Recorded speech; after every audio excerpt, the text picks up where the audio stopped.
I hope it's a glorious investigation that reveals the truth of all things. The world is getting crazier. People are acting more and more insane.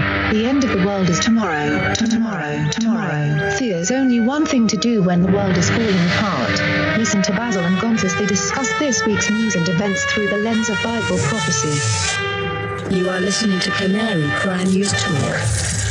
You're listening to Canary Cry News Talk. Today is it's June 2nd, 2021.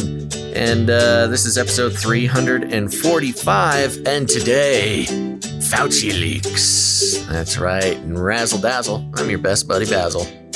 And this is Gonz, your favorite Asian provocateur for Christ, coming at you from the timeline that you're likely on, not the one that Basil's on back in May. Welcome to the podcast where we bring you the best news, which is the gospel message of Jesus Christ, while reporting the egregious with a well-rounded, biblically grounded take on world events. And, time is a flat circle, as you always say, Basil. May, June, July, 2021, 1974, it's all the same. Halfway through 2021, which is crazy. This year insane. Has just been blasting by. It's a little concerning. Yeah. But lots of stuff going on. As of right at this moment, AMC is making another run. We're at 105. We're up 106%. 107. So there you go. AMC folk, $65 a share. Very exciting. Make sure to like and subscribe and turn on notifications while we're thinking about it. Like, subscribe, bell button, all. Like, subscribe, bell button, all. That's right. Well, Gonz, anything exciting going on your side of the world there? Not really. Just babies crawling pretty intensely now. So that's he's mobile. Yeah, he's mobile. Different dimension with that. But also he's starting to realize that he doesn't have to sleep at night, or he doesn't have to take naps. So what are you going to do? Punish him? No way, Jose. I can't punish him yet. He doesn't understand punishment. I know. But he'll just... And he knows it.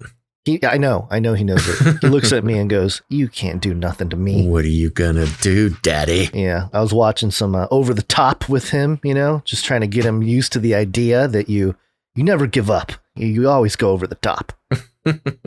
Which I sent you clips because you hadn't seen the film. Yeah, and no, never seen it, and wish I hadn't. How dare you?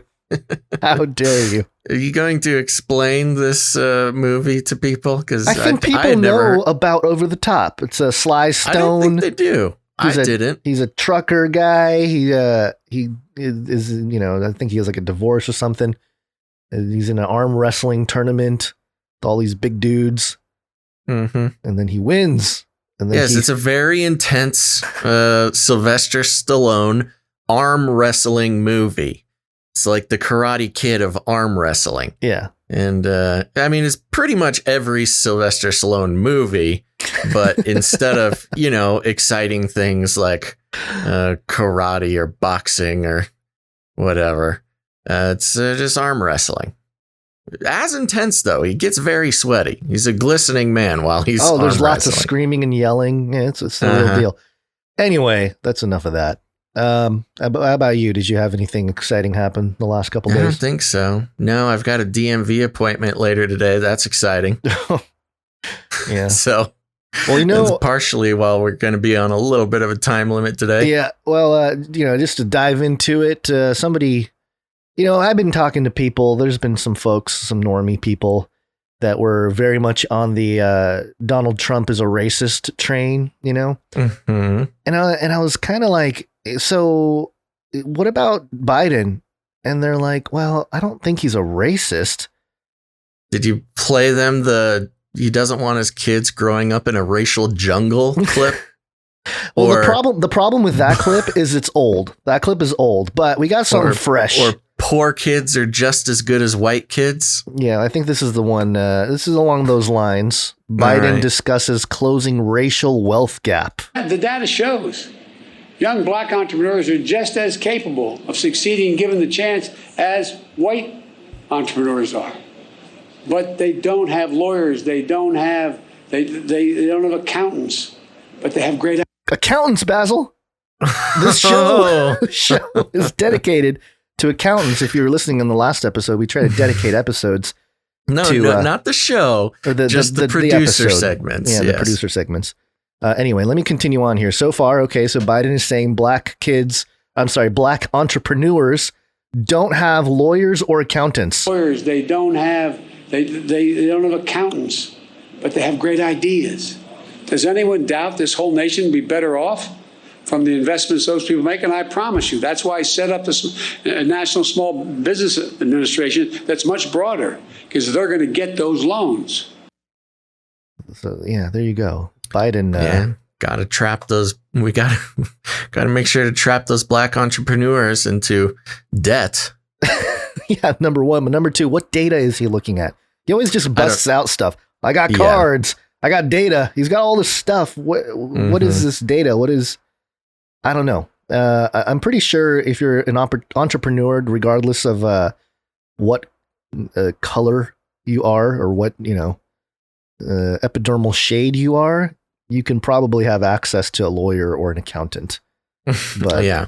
Well, it's just him blabbing on.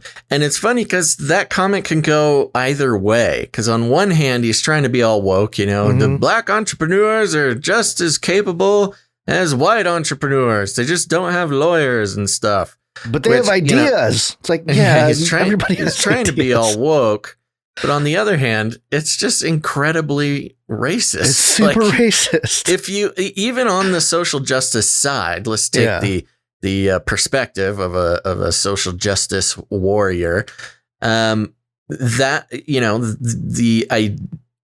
idea of Biden saying that they are just as capable, even putting it in those terms is like incredibly insulting.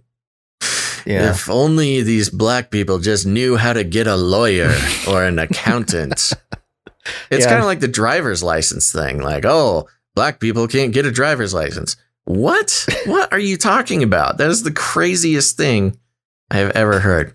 All right. Well, I guess no surprise there. No surprise, but just it's one of those things that I think I played this for my friend there, and they didn't think it was racist. So yeah. Well, they're trained. They've got their blinders on. The Biden can do no wrong blinders. Yeah. But what's more important than this guy is Flippy. Flippy update. Do you want fries with that? That's right, folks. Time for the Flippy update. If you're new to the show, let me tell you, Flippy is the colloquial name for the disembodied robot arms that are taking our jobs, enslaving our children, and flirting with our spouses. We use talking about Flippy as a way to explore all the new, fun, and exciting ways that robots are taking over the world. Now there's nothing we can do about it. Today, Gons, I'm taking this article from earthsky.org, and we're checking in on the Canadarm or Canadarm 2 versus China Arm 1. Of course, we reported on China sending up their own giant robotic arm to their space station last week. But we're still very proud that Canada has the largest robotic arm in space. They did it. It's very impressive, and we love you, Canada, for your contribution.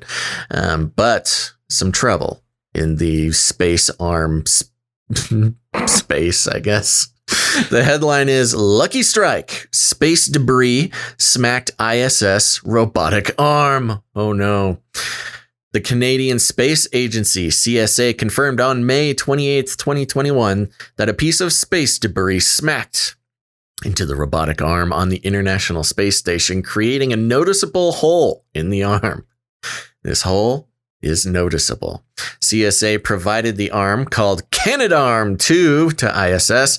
It's been in service in orbit since 2001. A routine inspection on May 12th revealed the hole, CSA said, adding that near-term operations should not be affected. CSA called the hole a lucky strike, given the relatively small size of the arm, which is 57.7 feet long, but with a diameter of only 14 inches. CSA said, while the utmost precautions are taken to reduce the potential for collisions with the ISS, impacts with tiny objects do occur. Experts from the Canadian Space Agency and NASA work together to take detailed images of the area and assess the impact, which occurred on one of Canadarm2's boom segment. Despite the impact, results of the ongoing analysis indicate that the arm's performance remains unaffected. That's right, Canadarm2, unaffected. You got a hole punctured through you. There's some space debris, and you're still chugging on. That's that Canadian grit that I like to see. The damage is limited to a small section of the arm boom and thermal blanket. Canadarm2 is continuing to conduct its planned operations, including hoisting Dexter, the space robot, into position to replace a faulty power switch box, remote power control module. NASA and the CSA will continue to gather data to conclude the analysis. Near-term robotics operations will continue as planned. Then it goes and talks about space debris and how dangerous it can be. But I think it's a little bit of a distraction, Gons. They go on for like 3 paragraphs about space debris and how dangerous it is. But we all know who the biggest perpetrator of space debris is. China. And that is China. That's right. They purposefully creating space debris, raining down balls of molten lava onto the Earth with their rockets that they just didn't do the math. And of course, with China arm up there, I think maybe China taught their robotic arm how to throw a fastball. I don't know. It's very suspicious, the timing on this. There's some plausible deniability, I can see the China arm, throw a little thing and then just space debris. Oh, I don't know. Space warfare. Yeah, because with all the detection satellites and the missile detection technology that's floating around the Earth, they know that they can't launch missiles or anything because it'll be detected. But you stick a little piece of space debris in China arm and just have them pitch it towards the ISS. That's some sneaky warfare, I think. And the military officials in the United States were explicitly worried about China arm floating around in space and what kind of damage that the Chinese could do with it. I just think the timing is too coincidental to be a coincidence. Well, as I suggested a few episodes ago, I think on the ISS, they should just play Over the Top on loop to be inspired by Sly Stone's arm wrestling prowess. A couple things to note, though. First off, just a flesh wound, Monty Python, Holy Grail. Yeah. But also just something I noticed here. The author of the article here from Earth Sky is named Deborah Bird. Is that any relation to Rear Admiral Richard Byrd? Oh, that is interesting. Yeah. The one that found the firmament or the hollow earth or... Yeah, of course. Yes, Admiral Byrd, all of our hero.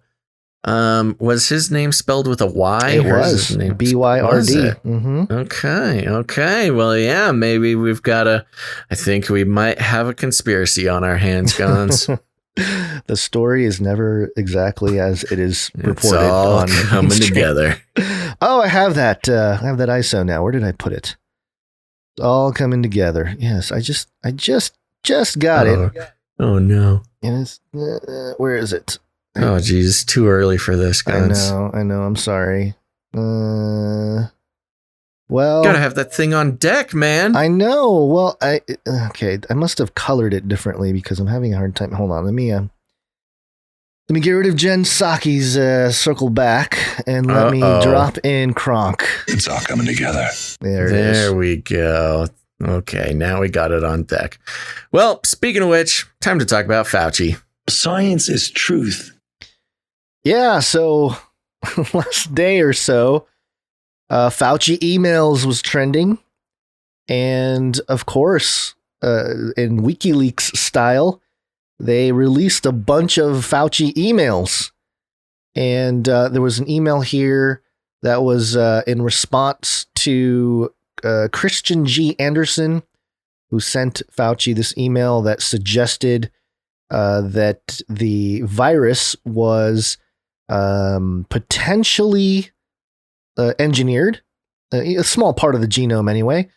And the guy here, Christian G. Anderson, who is exchanging emails with Fauci, is a PhD, and his credentials are legitimate. Professor, Department of Immunology and Microbiology, California campus, Scripps Research Center, faculty. So he's like a legit guy. He's not you and I saying, "Hey, Fauci, this thing is engineered in the China lab." This is like a legit guy looking at the sequence, allegedly, and he's using a lot of sciencey phraseology in his email. And then just the part that stands out. The unusual features of the virus make up a really small part of the genome, less than 0.1%. So one has to look really closely at all the sequences to see that some of the features, in parentheses, potentially, look engineered. And Fauci responded, "Thanks, Christian. Talk soon on the call." And so anyway, that's one of the things that, and this is dated, by the way, January 31st, 2020. So very early. That's the crazy thing is within the first, even before really anything picked up, before masks, before social distancing, before anything, in January of 2020, there were experts looking at the genome and having parts of it stand out as looking engineered. Yeah. So what we want to do for today's episode with the Fauci emails, instead of just kind of speculating, obviously we haven't had time to sift through all the emails. This one that I'm showing here about the exchange with Christian G. Anderson is something somebody else found. So, I think more will come out in that regard. But for this episode, we're going to report what is being reported in mainstream. Report on the reporting. Yep. And this is going to come from, first we're going to do CNN, and then we'll do New York Post, which is a little more right-leaning. So we'll start with CNN, which is left-leaning. And the headline, thousands of emails from and to Fauci during the pandemic's early days were published. Here's what they show about him. About him. Notice how it's about Fauci the man, not about what it means for the pandemic and how it was handled or its origins. Yeah. So let's see what CNN has to say. Dr. Anthony Fauci was a regular on American televisions as the pandemic unfolded across the country, and millions looked to the leading expert for insight and guidance on how to defeat the virus. He was fielding dozens of questions every day off screen too, answering emails from team members, former colleagues, old friends, reporters, producers, celebrities, and sometimes strangers desperate for advice or looking to leave a note of thanks. BuzzFeed News published more than 3,200 pages of emails from Fauci's inbox after obtaining correspondence spanning from January to June 2020, and the Washington Post published excerpts from more than 860 pages, I think it happened to be 866 pages exactly, of emails during March and April 2020. CNN also obtained a number of emails from February, but many were heavily redacted.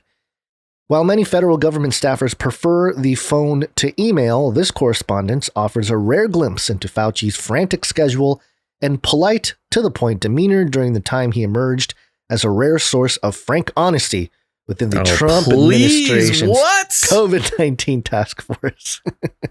Frank honesty. Science is neither of those things apply to what Fauci was doing at the beginning of the pandemic. Yeah. He was not frank, nor was he honest. I mean, it just one example being nobody should wear masks. It's not going to do anything for you. We need to save the masks for the people. And not just that he was telling you not to wear a mask, but he was saying masks don't do anything. You might catch a droplet. Yeah. People like to point out the thing. Well, you just said that so he could save the masks for the emergency workers.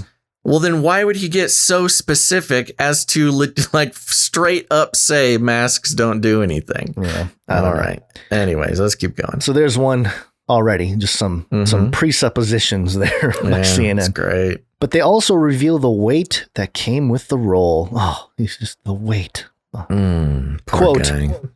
"This is White House in full overdrive, and I'm in the middle of it," Fauci wrote in a February 2nd email published by BuzzFeed. Quote, "Reminiscent of post-anthrax days." 2 days later, responding to a journalist, he writes, quote, "I'm really tired. Not much sleep these days." Okay. Okay. Thanks, CNN.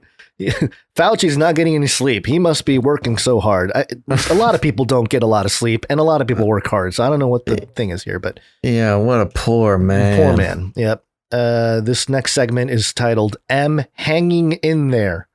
The director of National Institute of Allergy and Infectious Diseases and a doctor for the National Institute of Health for more than 50 years, Fauci had worked under 6 U.S. presidents, including then-President Donald Trump, before he became the public face of the federal response to COVID-19. It didn't take long for questions to come streaming into his inbox, often from news stations across the globe and radio shows asking for several minutes of his time for an interview. Several minutes of his time. Howard Bachner, editor-in-chief at JAMA, emailed Fauci on February 5th with a note at the bottom, quote, "You surviving, worried a bit about your workload." Oh, gosh. Hanging in there, Fauci replied, according to the emails obtained by BuzzFeed, quote, "Feels like my internship and first-year residency when I was on every other night and every other weekend, but actually never left the hospital because the patients were so sick." No, he's such a hard worker. Several weeks later, National Institutes of Health Director Dr. Francis Collins, Fauci's boss, attached a short reminder at the end of his email to Fauci: "Get some sleep." Boss telling him to get some sleep. In an interview with CNN's Wolf Blitzer in June, Fauci called the work exhausting. Quote, "I'm chronically fatigued. I don't get a lot of sleep," he said. "I'm constantly briefing, talking, doing things, hopefully getting the right cause out." And if the exhaustion ever turned to frustration, Fauci certainly never let it show. Okay. His exchanges, however short, always seemed pleasant. "Let us discuss," he'd signal to his team with a new request when a new request came in. "Thank you for your note," was often his response to the scores of thank you notes streaming in. This is just like a Fauci lapping here. Yeah, what is this? He said thank you in emails. It's so interesting because they're like FOIA requests, Fauci emails, leaks, and then CNN is like, oh, it just shows how hard he was working. Such a hard worker, such a nice guy. He says thank you in professional emails. Yeah, this is really disgusting. It's pretty sad. Despite a plate already overflowing with a pandemic raging out of control, Fauci found the time to respond to notes of support and questions for medical advice, even when they came from complete strangers. Oh, yeah. Doing his job. He found time to do his job while he was doing his job. This makes me wish we had emailed Fauci so we would show up in the emails. Oh, wow. That is a great point. Yeah. And then we can blow you can up. Make sure to search Canary Cry News Talk on the Fauci email search database. Yeah, somebody might have mentioned it. I was listening to Canary Cry News Talk and they were claiming. All right, I'm going on here. Great show. They've got a lot of great things to say about you. When someone reached out on March 4th with a question on whether pneumonia vaccines could provide some protection against severe COVID-19, Fauci responded in detail about an hour later. Quote, "Oh my God," the person wrote back, according the emails published by BuzzFeed. Come on, CNN. According to the emails, right? Quote, "I honestly never expected you to reply, and I thank you from the bottom of my heart for being so generous." Oh, End look quote. at him. So generous. Such a generous guy. Hey, you know, I guess if we respond to emails, we should expect the same kind of treatment now, right? Like, I know we don't do great on responding to emails, but anytime we do, we should expect like a, "Oh my gosh, we We're didn't expect so you to generous." reply," and then like a news outlet to tell everybody how awesome we are for responding to emails.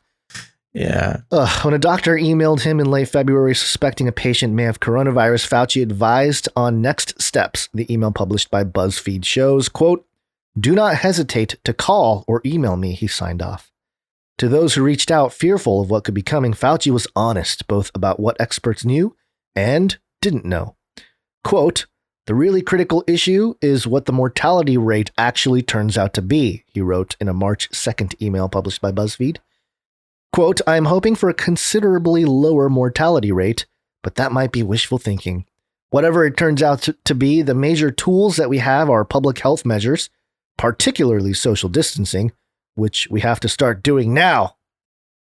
At the time, he said one vaccine candidate was soon starting their phase 1 trial, but added a, quote, "vaccine is out of the question for at least a year or more."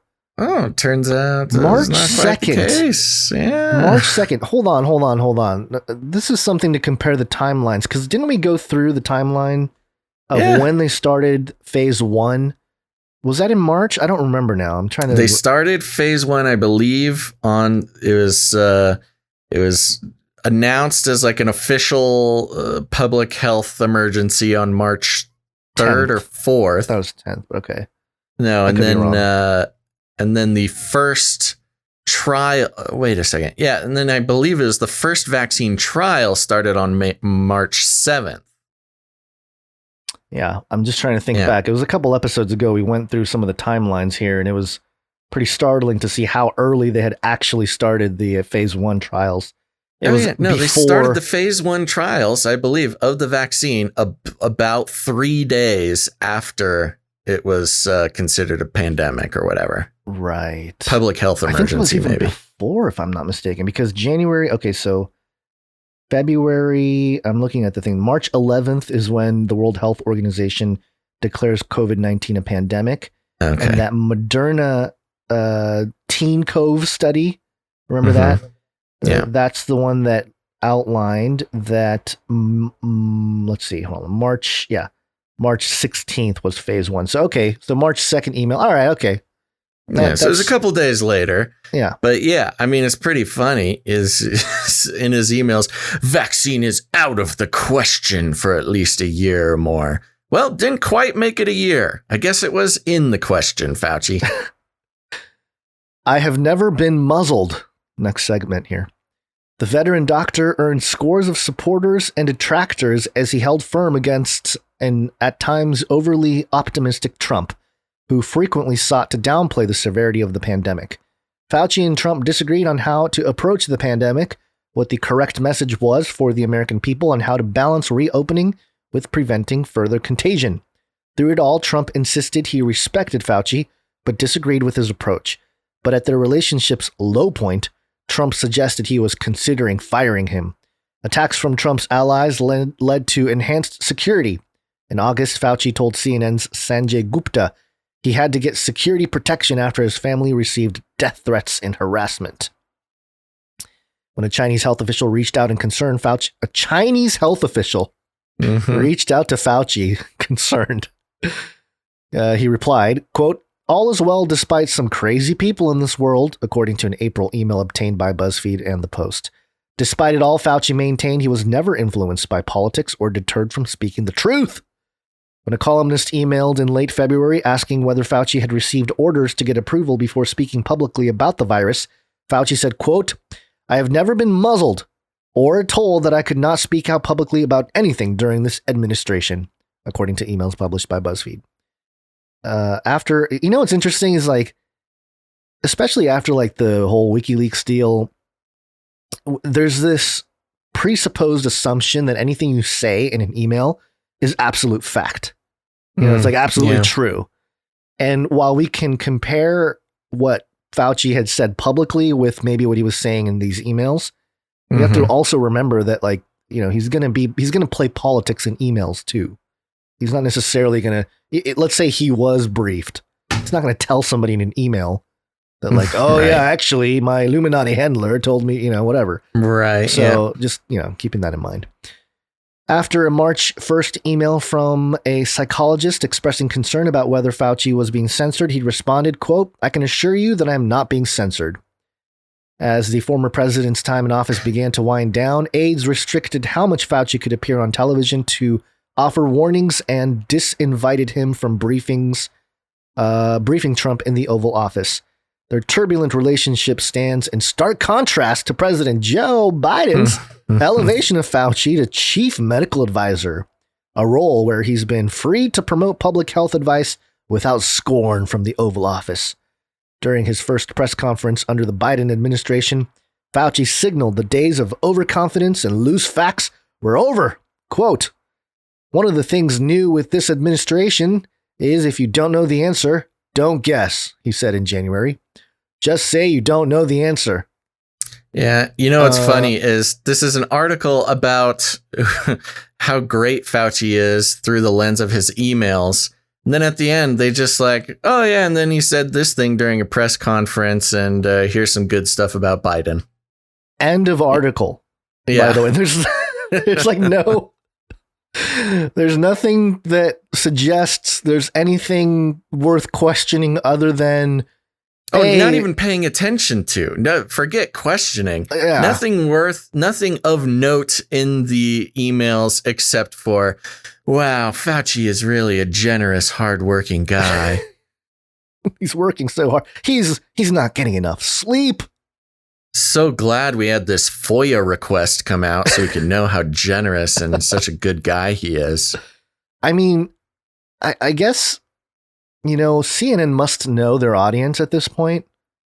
And it's almost like they're just writing to confirm whatever bias exists in their audience's mind. Because there's no it's objective. just a feel good. It's a feel good article for CNN lovers where they can go, oh, okay, good. Let me just sit here and read things about Fauci. It's the same reason why they still are writing negative Trump articles. Yeah. Not because they're like important or really anything of note. It's just, I need a little pick me up. Let me go on CNN and just read mean things about the bad guy that I don't like. Yeah. Which is not actually news. It's entertainment is what it is. And that's what they say. It's a puff piece. They wrote a puff piece based on very important freedom of information requests, leaked emails. Like, okay. So it's the only thing new here is that, he wasn't getting very good sleep at the time. Well, let's swing the pendulum to the other side. I just picture me grab the pendulum ball there, and I'm swinging. I'm passing it to you, Basil. Big old swing, and wow! Boom. Look at that! Such a way of with words painting a picture of a beautiful metaphor. Let's say here, NewYorkPost.com. Let's see what the other side has to say. The headline reads, Fauci told Chinese official they would get through this together. Email reveals. That is a funny headline. Fauci told Chinese officials they would get through this together, which on one hand is kind of like, oh, that's sweet. What a great image of global cooperation to defeat an evil virus enemy. But read through a different lens, it's collusion. Fauci colluded with the Chinese officials. It reads like this. Dr. Anthony Fauci corresponded with a Chinese health official early in the pandemic, acknowledging the crazy people in this world and vowing to get through this together, a new report revealed Tuesday. The nation's top expert on infectious diseases. Now, of course, they're starting out with this Chinese thing because it's a nice little trigger for everybody who is now aware that the Chinese see there is evidence to show that the Coronavirus was engineered in a Chinese lab, the same Chinese lab that Fauci approved funding to, and also, chatting, saying we're going to get through this together. The nation's top expert on infectious diseases received an email March 28th, 2020 from George Gao, director of the Chinese Centers for Disease Control and Prevention, in which Gao apologized for saying the U.S. and other countries were making a big mistake by not encouraging people to wear masks from the get-go, according to correspondence obtained by the Washington Post. Quote, "How could I say such a word, big mistake, about others? That was journalists' wording. Hope you understand," Gao wrote Fauci. Quote, "Let's work together to get this virus out of the earth." Wow. The director of National Institute of Allergy and Infectious Diseases responded, quote, "I understand completely, no problem. We will get through this together." The correspondence came as Donald Trump blamed China for the coronavirus outbreak. As Fauci faced criticism for his handling of the pandemic, Gao reached out again. Quote, "I saw some news. Hope it is fake, that you are being attacked by some people. Hope you are well under such a irrational situation," Gao wrote April 8th, 2020. 3 days later, Fauci replied and thanked his longtime friend for his kind notes. They are really they're playing up. It's funny how they play up the other side of like how Fauci was cozying up with the Chinese officials here. Yeah, exactly. It's interesting. They're like, okay, maybe he was a good guy, but look how generous he is with the Chinese officials. It is nice to know that even Fauci, in all of his hardworking generosity, still takes 3 days to answer an email. 2 words. Yeah. Or 4 words, maybe. Thanks. Or 5. Thanks for the kind note. Quote, "All is well despite some crazy people in this world," Fauci wrote, the newspaper reported. You know, of course, we've seen tons of reporting on these emails. They all really play up this "all is well despite some crazy people in this world" comment. That's like the most quoted section from his emails, which is strange. Maybe besides the virus is engineered comment. Yeah. The exchange was among more than 866 pages of Fauci's emails from March and April 2020 that the newspaper obtained through a Freedom of Information Act request. Interesting how it's only emails from March and April. Mm-hmm. He wrote 866 pages of email in March and April. That's insane. 866 divided by 60. Let's see. It's about, jeez, it's like what is that? I guess that's only about 15 emails a day, maybe. I don't know. Yeah. You do the math, Gons. Okay. Sorry. I'll do it. In the email trove, Fauci also corresponded with an executive at the Bill and Melinda Gates Foundation, a medical director of the National Football League Players Association, and documentary filmmakers working on a Disney-backed documentary film about him. Oh, yeah, we saw that. In his correspondence with Gates, advisor Emilio Emini, the executive, raised concerns about Fauci's health. Quote, "I see you on TV almost every day, and although you continue to have considerable energy, I am seriously worried about you," Emini wrote in an email on April 2nd, 2020. Quote, "The nation and the world absolutely need your leadership." Fauci then responded in the early hours of the following morning saying, quote, "I will try to engage as much as I can given my current circumstances," while adding he was, quote, "enthusiastic about moving forward on a collaborative and hopefully synergistic approach to COVID-19. Yeah, Fauci told... Before you go on, 866 divided by about 60 days there, it's about 14 and a half emails per day. So dang, that was some pretty good fast math I did, if I do say so myself. It's not too bad. But that's not, especially if he's just kind of doing quick replies, that's maybe you can get through 14 emails like that in, I don't know, an hour. I wouldn't know. It takes me a month to send 15 emails. I know, but like with his little quick thank yous and blah, blah, blah, that doesn't take much time. He's so working generous. so hard though. I don't know where he gets the time. He must have a clone. Yeah. Fauci told the Washington Post that he has maintained a long relationship with Gates. Bill Gates. Don't want to get too connected with Gates, Fauci, who has been the subject of recent reports that reveal that he allegedly made unwanted advances on female employees at both Microsoft and his foundation. I love New York Post. Slipping that little dig in at Gates. Good job, New York Post. Just to remind everybody who Bill Gates is, you know. That is very funny. Yeah. Oops, what happened here? Oh, sorry about that. Something weird happened. Yeah, well, in about, the two talk about every 2 weeks and remain in touch about how to get COVID-19 vaccines to the rest of the world, he said.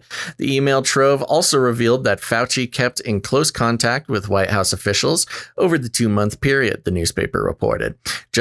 No kidding. Just before Easter, he exchanged emails with Mark Short, Vice President Mike Pence's chief of staff, where he wished Short a peaceful and enjoyable day with your family. What in the world? Why are they pointing this stuff out? It is so strange. It's like New York Post is even getting on the Fauci's a good guy train. I don't know.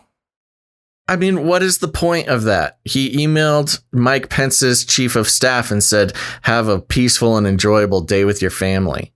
Nothing else. Well, like what was the conversation before that? I don't. Well, number one, doesn't matter. Number two, according to the right, remember Pence betrayed Trump. So, good call. So okay, so they're connecting him with the traitor Pence. Okay, yes, sorry, I'm getting that makes more sense. Got a text from the wife. Sorry. Okay, yeah, keep going. Fauci, however, would later publicly complain in June that the White House had sidelined him. Quote, as you probably noticed, the task force meetings have not occurred as often lately, and certainly my meetings with the president have been dramatically decreased, he said in an interview with Strat News in June 2020. Fauci also expressed dumbfounded disbelief at the public's fascination with him. In response to an article forwarded to him about his cult following, he replied that it was, quote, truly surreal. Hopefully this all stops soon, Fauci wrote to a colleague. An out-of-context quote. In another email, Fauci forwarded a Google alert notification for his name that contained an article titled Cuomo Crush and Fauci Fever. Sexualization of these men is a real thing on the internet. Oh, gosh. He's sharing around articles about how people find him sexy.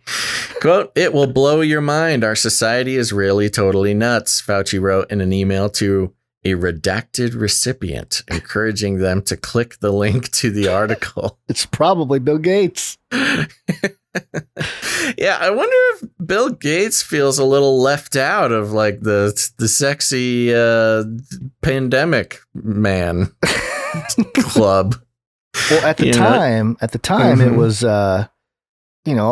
Bill Gates was sort of also seen as a champion.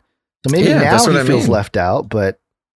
Well, I don't think, no, because there was the Cuomo sexuals, and then there was Fauci fever, and those were two sort of, memes on the internet. There was no Gates version of that. He was sort of like a, I guess he was exactly what he is, which is sort of like a weird looking nerdy guy, which is fine. He's married, along with Cuomo and Fauci, I guess, at that case. I don't know. Poor Gates. Nobody thought he was sexy during the pandemic. Fauci told the newspaper that at one point during the pandemic, he was receiving around 1,000 emails a day. Oh, replying to 15 of them doesn't sound so generous anymore, does it? Also, where do you find Fauci's email address? I got to get that. Quote, I was getting every single kind of question, mostly people who are a little bit confused about the mixed messages that were coming out of the White House and wanted to know what's the real scoop, Fauci said of the correspondence. Quote, I have a reputation that I respond to people when they ask for help, even if it takes a long time and it's very time consuming, but I do, he added. Still such a nice guy, Gons. Yeah, I'm a little surprised. I mean, maybe it was I don't know. Maybe they're trying to the premise here being like, he played the nice guy, but we know he's evil. I or don't something. think they're doing that. I don't think No? New York Post is doing that. Yeah, I mean, I think they pulled the obvious strategy at the beginning with connecting, The China warming thing, them yeah. up a little bit too closely with China. I think the Pence connection was on purpose, but I wonder if there's just not too much to Really dig at him. dig into. Now, notice how they pretty much just reported on what he emailed out, just stuff that he said. Because, even with this engineered virus thing, that wasn't from him. And the responses that we do see on some of the leaked emails that are available, for instance, like the one from Christian Anderson, where he was telling Fauci that it could be engineered, or a small percentage of the genome looks engineered. Even his response to that is like, "Thank you, we'll talk later," stuff like that. So, I want to know what the email address that this is coming from, because it's a FOIA request. It's probably from his, Dr. Fauci at like the government email. NIH.gov. Yeah. In which case, there wouldn't be much. If he's smart, which the guy is smart, okay, you might not like him, but he is sort of an evil genius. And smart people don't say things on their work email that could be FOIA requested. Whoa, are you calling Hillary Clinton not smart? That wasn't on her Whoa. government email. That was on her personal email server. So, I mean, just to be frank, it would surprise me immensely to learn that Fauci didn't also have his own email server. Yeah. So, I think he's actually kind of stoked for this FOIA request email thing to come out, because, he's not going to put anything condemning on his official government email account. Yeah. And I think that's just kind of what we're getting here. There's really not much stuff. And the stuff that is interesting is coming from other people to him. Right. And he makes notably short work of replies. Yeah. Without addressing any of the information. So I think he played his cards pretty well with this email account. Yeah. Not surprising, really. The only other article, we're not going to read the whole thing, I'll just highlight, is from the Washington Examiner. Rand Paul takes victory lap on Fauci criticisms, calls for his firing after newly released email dump. And I did see the tweet. Senator Rand Paul tweeted out, "Told you," with googly eyes, the looky eyes. I think he was Here's a shout out to me. Yeah, shout out to you. Hashtag fire Fauci. And then the next tweet following it, "Can't wait to see the media try to spin the Fauci FOIA emails." Well, there you go. I guess that is a little spinning. They did it. They've spinned it. But the Washington Examiner does go into the email with Christian Anderson from Scripps, the director of the Scripps Research Institute, and quotes the same thing we highlighted about the potential engineering. But it does add here in a paragraph, Anderson's team eventually published a peer-reviewed paper that concluded it believes, quote, that any type of laboratory-based scenario is plausible, end quote, but noted further research into the issue, quote, could swing the balance of evidence to favor one hypothesis over another, which is to say that, it's plausible. It's not just unknown. It's like plausible, but also we need more data, which is kind of a cop-out in some ways. Well, they always say we need more science. data. Scientific papers are always like that. They're like, we need more information. Well, so, the worst part about that, the gross part about that is people saying, "Oh, see, they said they need more data, so therefore it wasn't engineered." It's like, okay, guys. Well, it could go the other way too. They said it was plausible, which means it was engineered. I mean, I think just Occam's razor, when you look at the whole situation, is that there's a virology lab in Wuhan. Like, right. I don't know. Well, that's what I push back against that, because yes, if it is plausible that a virus was engineered, it was probably engineered. Like you don't like if you I don't know, let's say I can't even think of a good metaphor, but I mean, you don't find viruses that look like they could have been engineered that aren't engineered. I mean, that's the whole thing. You find a clue. Yeah. And you go off of a clue. Anyways, let's keep moving. Plausible. The definition of plausible being reasonable or probable. So they're basically saying, yeah, probably is reasonable or probable. Yeah. Anywho, what time do you have over there exactly? As of right now, it is noon 07. Noon 07. Okay. Mm-hmm. Yeah. Because I know your computer time has gone through the time warp, and whatever time you look at is off. I don't know what. Yeah, it's completely random now. It doesn't even have like a pattern. It's just on its. The thing that's strange to me is even when you go online to like look at the time, like what is the time in the world right now, you get a different time. So I don't know. I was going to bring this up. I don't know if we talked about it before, but if you search PST time exact, that's Pacific Standard Time, versus searching Pacific time exact. Yeah. And I'll go off of time.is, time.is, which is a genius URL. They distinguish between Pacific time and Pacific Standard Time, which I had never known that there is a distinction between that. And Pacific Standard Time is an hour behind Pacific time. I don't understand what is going on, when this change happened. But there you go. It makes it very difficult to understand. If somebody has any information as to why Pacific Standard and Pacific Time are different, and Pacific Time is correct and Pacific Standard Time is incorrect, please send us an email. It is blowing my mind. Okay, but let's move on here. Let's talk about some vaccine updates. Oh, let's do it. Vaccine.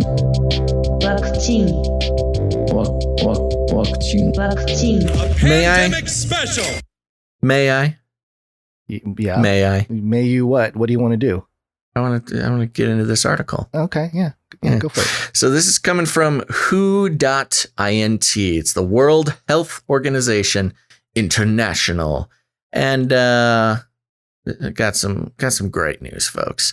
Tracking SARS-CoV-2 variants. All viruses, including SARS-CoV-2, the virus that causes COVID-19, change over time. Most changes have little to no impact on the virus's properties. However, some changes may affect the virus's properties, such as how easily it spreads, the associated disease severity, or the performance of vaccines, therapeutic medicines, diagnostic tools, or other public health and social measures. WHO, in collaboration with partners, expert networks, national authorities, institutions, and researchers and podcasters, have been monitoring and assessing the evolution of SARS-CoV-2 since January 2020. During late 2020, the emergence of variants that posed an increased risk to global public health prompted the characterization of specific variants of interest, VOIs, and variants of concern, VOCs. Ooh, I did not know there was a difference between VOIs and VOCs, guys. You have a VOI or you have a VOC? Yeah, watch out for those VOCs. In order to prioritize global monitoring and research, and ultimately to inform the ongoing response to the COVID-19 pandemic, WHO and its international networks of experts are monitoring changes to the virus so that if significant mutations are identified, we can inform countries and the public about any changes needed to react to the variant and prevent its spread. Globally, systems have been established and are being strengthened to detect signals of potential VOIs or VOCs and assess these based on the risk posed to global public health. National authorities may choose to designate other variants of local interest / concern. Current strategies and measures recommended by WHO continue to work against virus variants identified since the start of the pandemic. Then it goes into naming SARS-CoV-2 variants. This is a different article than I originally had. Does this have the update? Let's find out. The established nomenclature systems for naming and tracking SARS-CoV-2 genetic lineages by GISAID, Next Strain, and Pango are currently and will remain in use by scientists and in scientific research. To assist with public discussions of variants, WHO convened a group of scientists from the WHO Virus Evolution Working Group, the WHO COVID-19 Reference Laboratory Network, representatives from GISAID, Next Strain, Pango, and additional experts in virological, microbial nomenclature and communication from several countries and agencies to consider easy to pronounce and non-stigmatizing labels for VOI and VOC. At the present time, this expert group convened by WHO has recommended using labeled using letters of the Greek alphabet, i.e.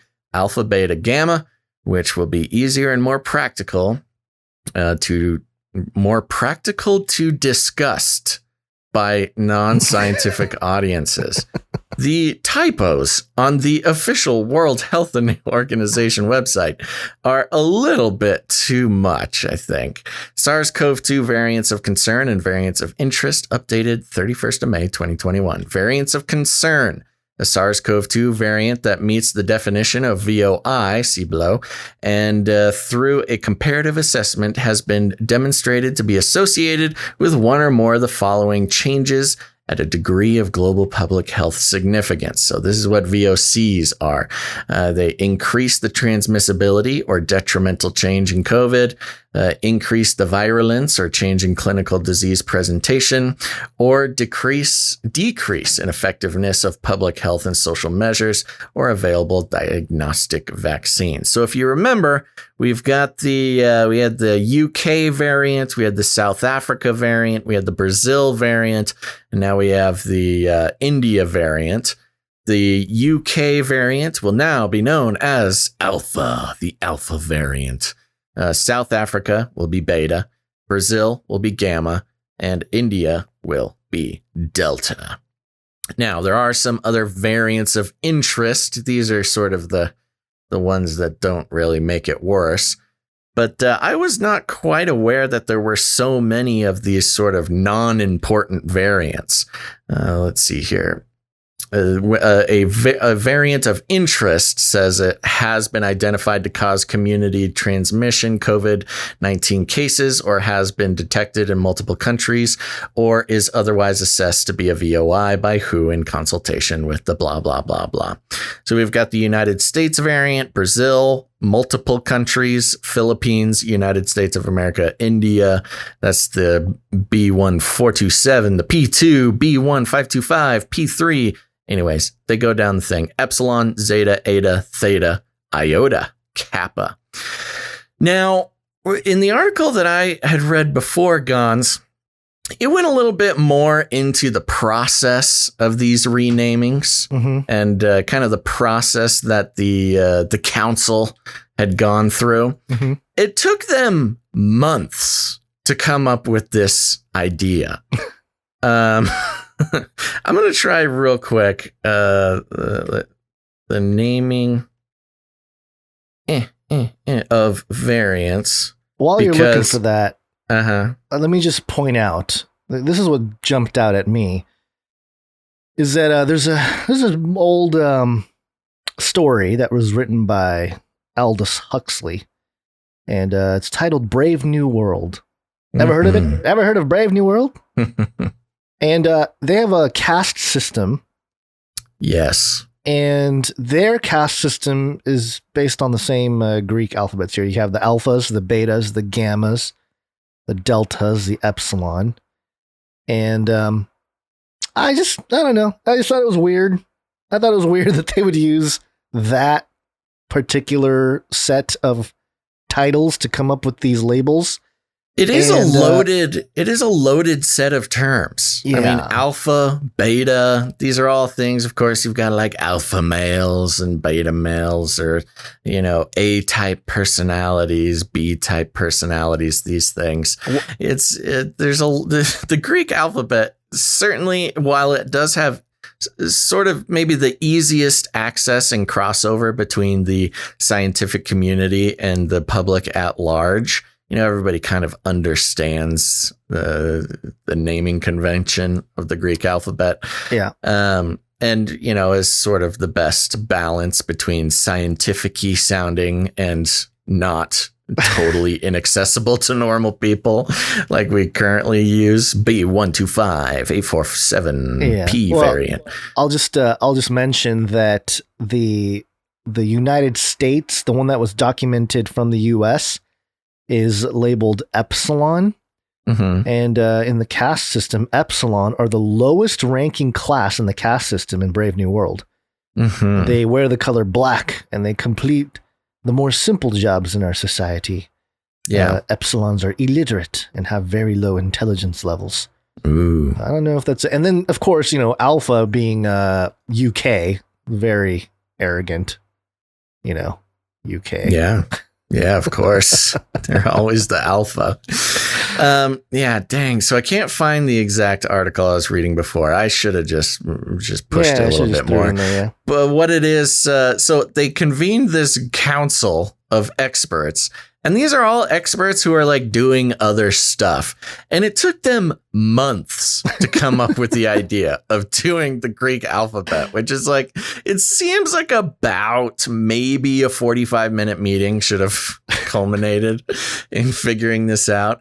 But they had so many other options. Yeah, I was going to say, what are the other options? Like numbers, the English alphabet? Like what were they considering? Yeah, right. So that's kind of why I wanted to bring it up. I can't remember all of them, but one of them was numbers.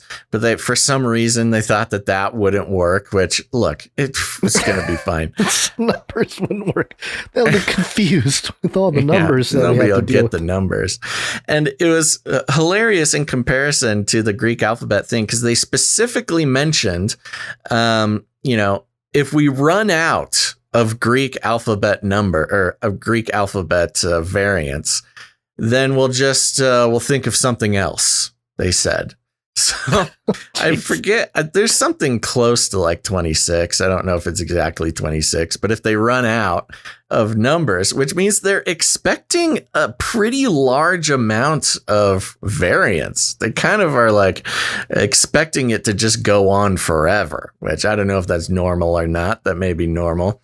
Shoot, I might have to look. But yeah, the numbers they thought was just too... it wouldn't possibly work. Nobody would understand that. But there is also, part of the reason they wanted to rename it was because, it's basically social justice reasons. They didn't like how the India variant, the UK variant. They didn't want to identify the location. This is still Orange Man bad type of thinking, right? Like the woke thinking where it's like, we don't want the China virus. Oh, that's racist. So exactly. Let's not do that. Let's come up with the directly parallels the don't call it the China virus thing. But what they don't realize, and I would have said this if I was in that meeting, by going with the Greek alphabet, this is Greek supremacy here.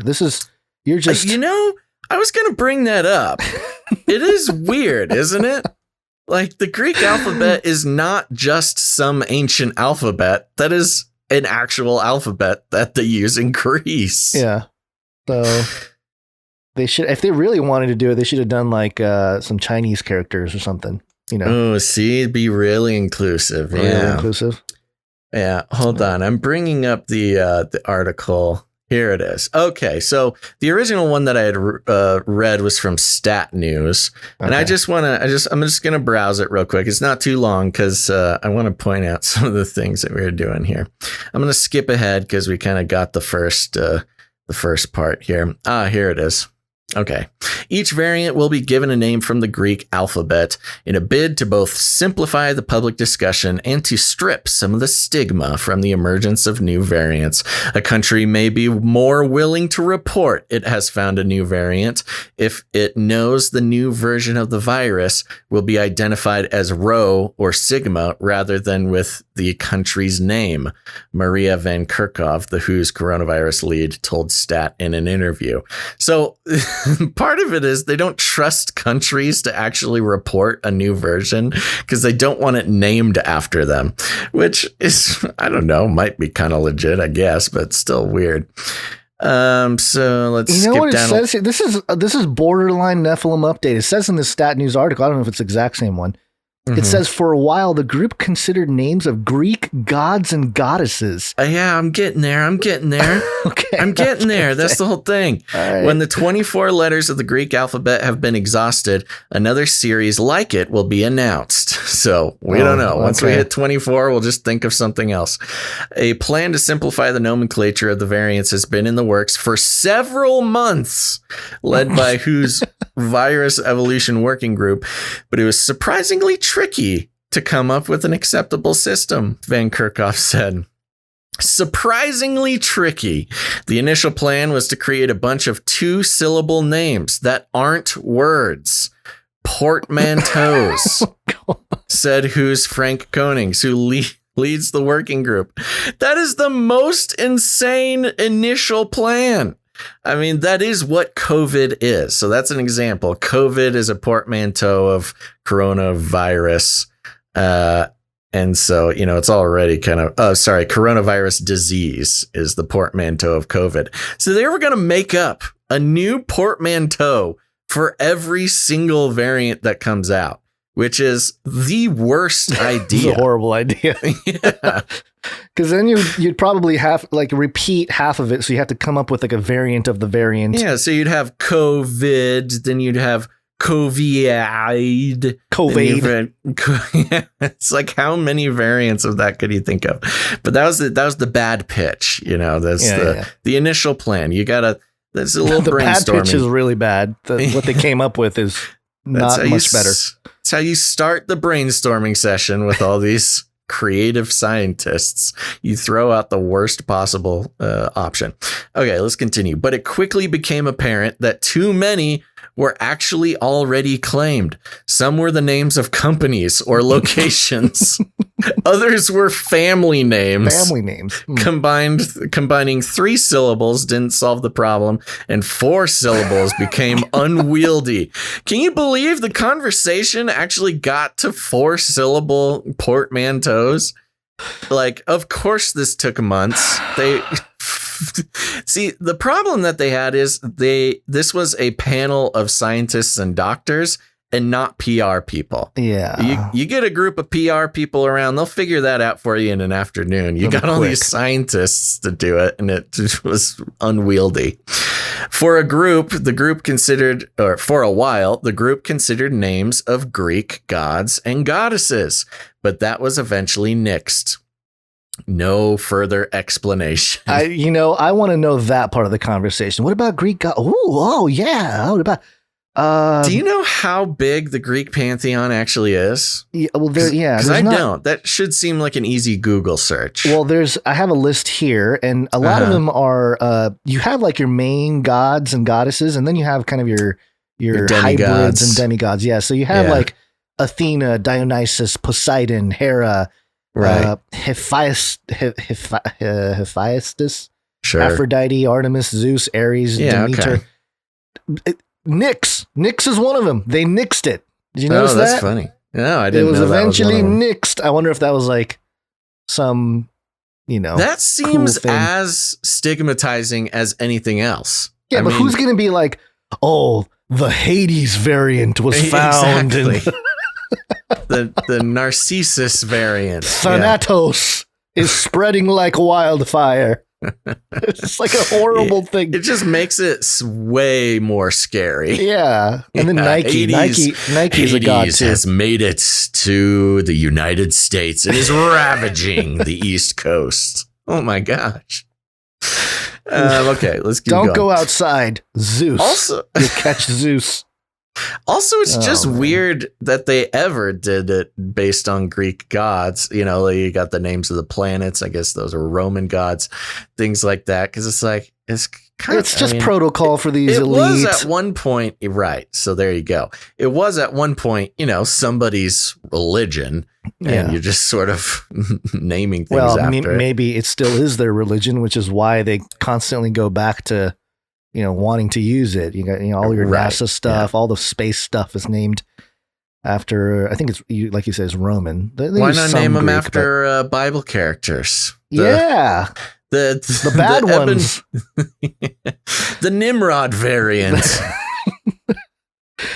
The Nephilim strain is here. That would really, if you really want our community to go wild, name a variant after the Nephilim, I'm pretty sure the Nephilim strain is a book put out by Skywatch Publishing or something. Yeah. And you can get all the tribes in there too, You can there you go. Let me continue. Okay. The idea of just numbering them 1, 2, 3, and so on was considered, but rejected because it was thought it would likely create confusion in the names the viruses are given in genetic sequence databases that track the evolution of SARS-CoV-2. Why did they use colors? It's the most boring. Oh, colors is racist. Sorry, I can't. You can't do colors, Gons. Well, only certain colors would be. There's not like green or yellow. No, yellow is. Oh, I can't believe you said green on the show. You can't say that. Quote, we're not saying replace B117, but really just to try to help some of the dialogue with the average person.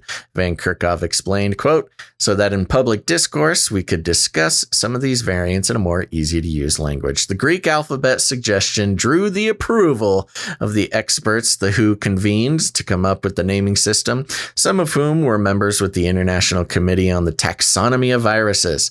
That group is charged with naming new species of viruses. It named SARS-CoV-2. Wow, great job, guys. The virus that causes COVID-19, but it does not name subspecies of viruses, which is why it fell to the WHO. Quote, I heard it's sometimes quite a challenge to come up with an agreement with regards to nomenclature. This was a relatively straightforward discussion and getting to the point where everybody agreed. Okay, Konings, thank you. So you had a really easy time at it, is what he's trying to say. And yet it took months to figure out. So there you go. The reason we make such a big deal about this is because, part of the value of this show is to point out trends and narratives as they develop so it doesn't catch anybody by surprise. One that I think we're the most proud of is the word jab had never once been used in the United States to describe a vaccine. We saw that coming, called it, and boom. Now everybody says jab. It's weird. Freaks me out. So keep an eye out for these Greek variant names. And especially in the context of vaccines, you're going to get your alpha jab, your beta jab. It's an easy, marketable way to categorize, your yearly updates, your yearly vaccine updates.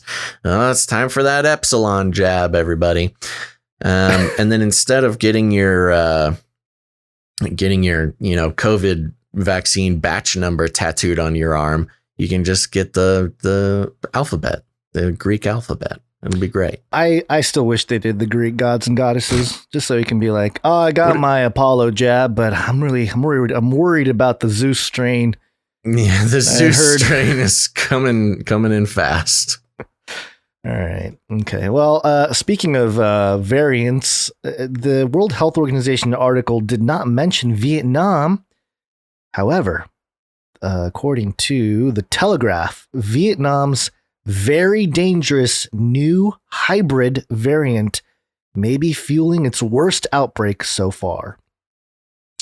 And it says here, Vietnam has suspended international flights from today into its capital, Hanoi, and commercial hub Ho Chi Minh City as it tries to control a suspected new hybrid coronavirus variant that it fears is fanning the Southeast Asian nation's worst outbreak of the pandemic. China has also tightened its border security as its neighbor, once considered a pandemic success story, now plans to test all 13 million residents of Ho Chi Minh City and tighten social distancing measures. Vietnam's plight follows a now familiar pattern of COVID-19 surges across Asia, most alarmingly in countries like Singapore, Laos, Thailand, and Taiwan that were praised for beating the virus in 2020, only to be caught out by a global vaccine shortage. A new variant's ricocheted back from coronavirus hotspots. It's ricocheting back and it bounced back. Vaccine shortage? Yeah. On Saturday, the Vietnamese authorities revealed they had discovered a, quote, very dangerous new coronavirus variant that combines mutations first found in India and the UK and which spreads quickly by air. I wonder what Greek alphabet is assigned to this one. I didn't see it in there, so maybe it's a... Yeah, it hasn't caught on quite yet, apparently. Health Minister Nguyen Thanh Long said Vietnam would soon publish genome data of the newly identified variant, which he said was more transmissible than the previous known types, reported Reuters. His laboratory cultures of the new variant showed the virus replicated itself very quickly, possibly explaining why so many new cases had appeared in different parts of the country in a short period of time. And it goes into some numbers here. Vietnam has so far seen just over 7,100 COVID-19 cases and 47 deaths. That's very low, but more than 4,000 of these cases have emerged in an outbreak that first came to light on April 27th, and which has been detected in 34 cities and provinces. The World Health Organization, which has identified 4 variants of concern. Really? Only 4? That article we just read had like 9 of them. I think the variants it had more VOIs than VOCs. Oh, okay, VOC. Okay. Emerging from the UK, India, South Africa, and Brazil is currently investigating Vietnam's findings. Maria Van Kerkhove, isn't she the one that came up with the names? Yep. WHO technical lead for COVID-19 said currently the variant detected in Vietnam was understood to be B1617.2 variant, more commonly known as the Indian variant, possibly with an additional mutation, but that more information will be provided when it was received. And it goes on. We don't have to get too into the weeds here with this story, but yeah, it's just interesting how one by one, countries of interest locked down. The pandemic has, it doesn't end. It never ends. It just kind of keeps going. And it's interesting because they're identifying smaller and smaller amounts of cases, but reacting stronger and stronger to it. Yeah. So I believe China just had a lockdown in Guangzhou because they found like some small, like 12 cases or something. So they locked down the entire city. And then that's exactly what happened in Australia. I may be wrong on these numbers, but I think it was like 7 cases. I think it was 7 people infected something. Were infected in Australia, and they locked the whole country down. So, they still got this trigger happy control syndrome that they love. But it's just being activated by smaller and smaller amounts of COVID. So this is so transhuman, the whole deal. Because ultimately where this is headed, if we're looking at the trajectory of things, is if you get sick, you are part of the old human race. You must be vaccinated, you must upgrade, you must all these things, genetically speaking now. Yeah, well, especially since they're not reporting breakthrough cases anymore. Yeah. They're not recording them.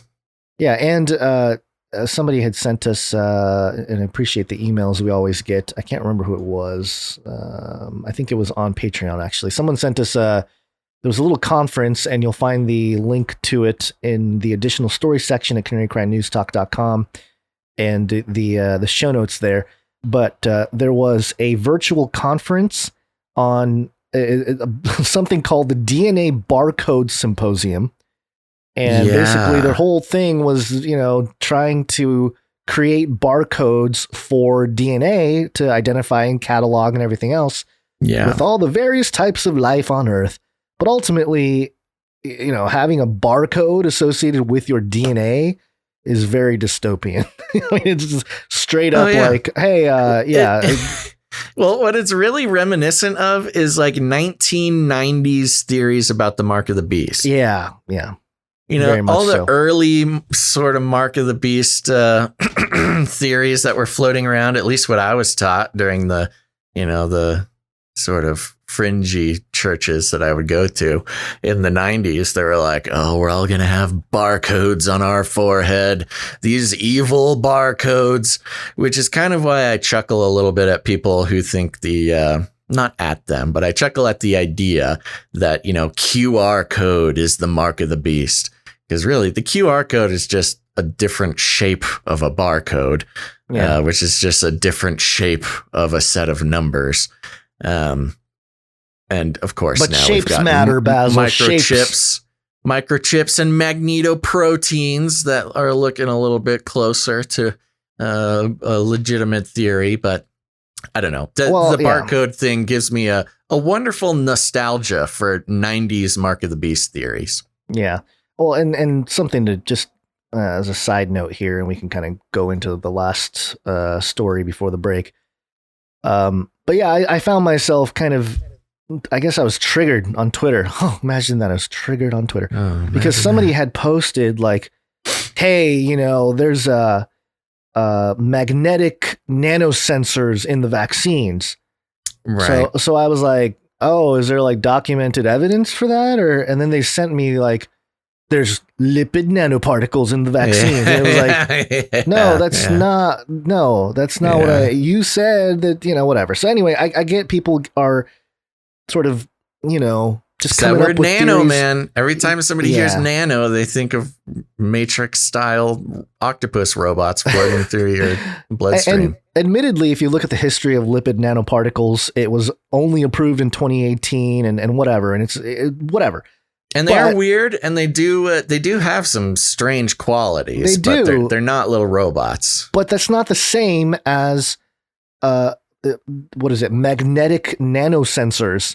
And if you're claiming there's magnetic nanosensors in the vaccine, show me the documentation. I wouldn't be surprised at all if there was, but just show me the documents. And if you can't have the documents, show me the documents. I'm more interested in the magnetoproteins. I mean, that solves a lot of problems already. Yeah. All right. One last story before we take a little producer party here. Are you ready? I am definitely ready for this one. I'm stoked. So stoked. This is coming from dailymail.com. The headline is Wuhan lab is still conducting the same research. Mike Pompeo warns Institute of Virology is continuing to conduct secret military experiments and more deadly viruses could escape. It's all going to end. Yeah. Mike Pompeo, the former CIA director and Secretary of State, has said that Wuhan Institute of Virology was conducting secret military research and claims there is enormous evidence that the virus that caused COVID-19 escaped from the lab. Donald Trump's former top aide also warned that the dangerous experimentation is ongoing at the lab, raising the specter of another potentially deadly virus leak. Quote, what I can say for sure is this. We know that they are engaged in efforts connected to the People's Liberation Army inside of that laboratory.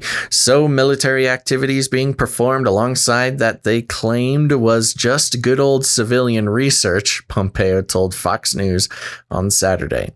Quote, they refused to tell us what it was. They refused to describe the nature of either of those. They refused to allow access to the World Health Organization, Pompeo said.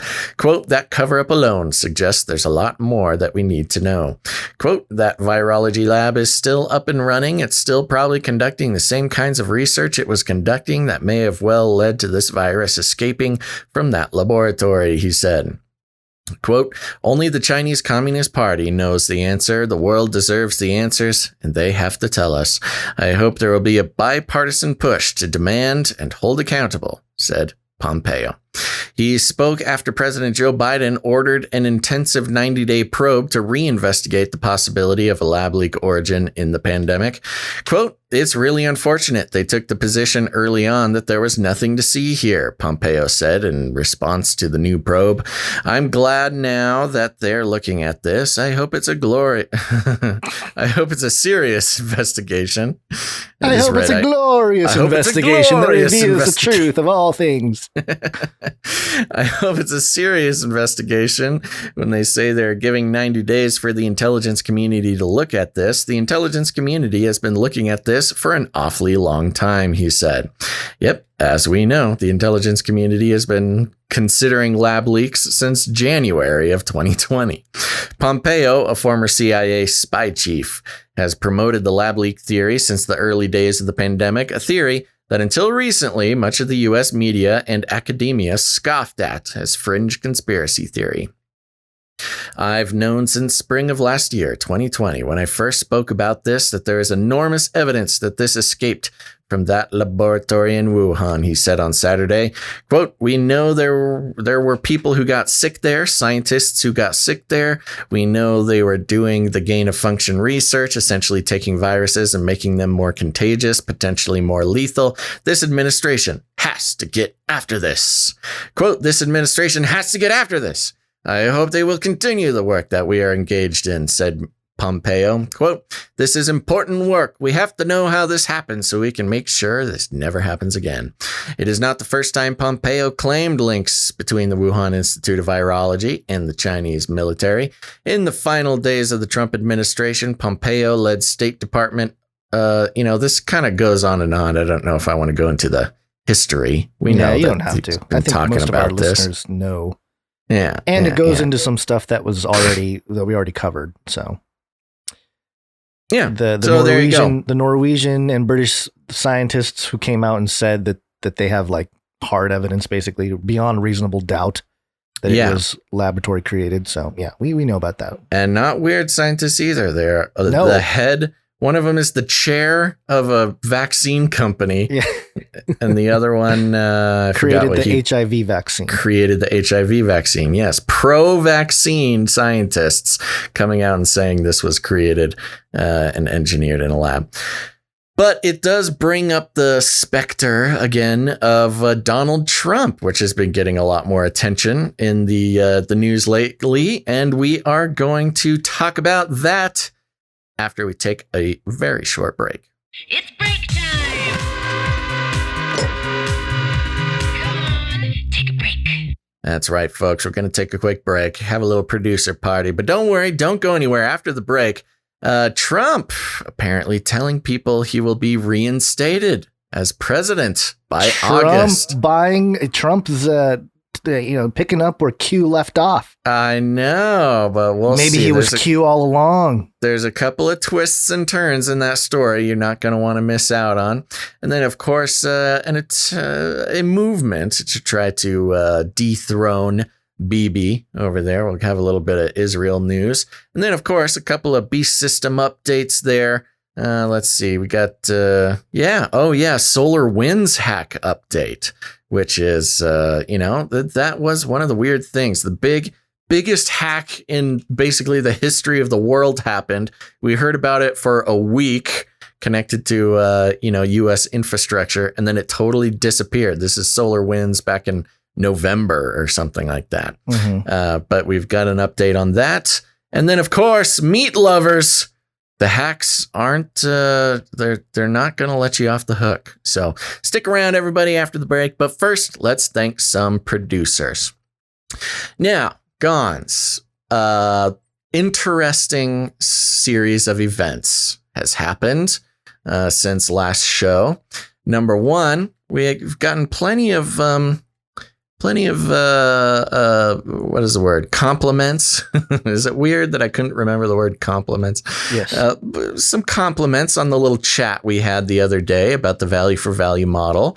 But also this producer segment was last episode. We made the decision, because it's episode 345, we made the decision to dedicate it to accountants and children who can count to 5. And I think we've learned what people think about accountants and children. You can count to 5. Because people were not necessarily inspired to produce the show in gratitude to their accountants. But that's okay. So I don't know if this dedication thing is working too well. I thought maybe it would add another layer of meaningfulness and motivation for producers of the show. Seems to be having the entirely opposite effect. Do you have an opinion on this? I think we need to think through who we dedicate these segments to a little bit more and not try to come up with them on the fly, which seems to be a problem. I guess. Big Time Killer 44 in the Twitch chat says that they are an accountant. We have an accountant watching the show live. You're really the only accountant to have identified themselves. So this is all thanks to you there, Big Time Killer 44. I'm not going to lie. If my accountant had a Twitch account called Big Time Killer 44, I don't know. I don't know if that would, I think for me personally, I would be just tickled by that.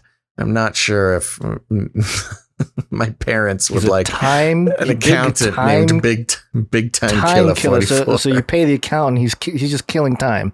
Big Time Killer. No, he's killing your tax burden. Is what it is. Okay. Yeah. You can twist it any way you want. Mm-hmm. Okay. Well, let's get into it, folks. The value for value model, it's a very special thing to us. You might notice we have no advertisements, no affiliate codes. We're not selling any male enhancement supplements or anything like that. Not just because those things are a pain in the butt, but it's a series of reasons. One of them is when you take on advertisers, which we've had many options to do, we continue to get offers, which just shows that they don't listen to the show. As the old saying goes, every corporate sponsorship is a form of censorship. You become liable for things that you say, and you become at risk of control by corporations. And that's just not cool. We wouldn't be able to do this show under those circumstances, or at least we wouldn't even want that sort of hanging over our head. We would much rather be accountable to you, dear listener, rather than some corporation paying us to sell their underwear subscriptions or their cleaning products or something like that. So instead, we are on the value for value model, which, as we discussed a couple episodes ago, is not just, asking for donations or something like that. It really is a revolution against a very deeply rooted economic system that trains individuals to say, okay, I get to watch something for free, and all I have to do is give my attention and my trust and my brain space to a corporation who's monetizing me as an economic unit to be traded around like some sort of piece of cattle. And it's a dehumanizing prospect, the advertising industry is. And the worst part is we've been trained to love it. We are under the illusion that watching an advertisement comes at no cost to us.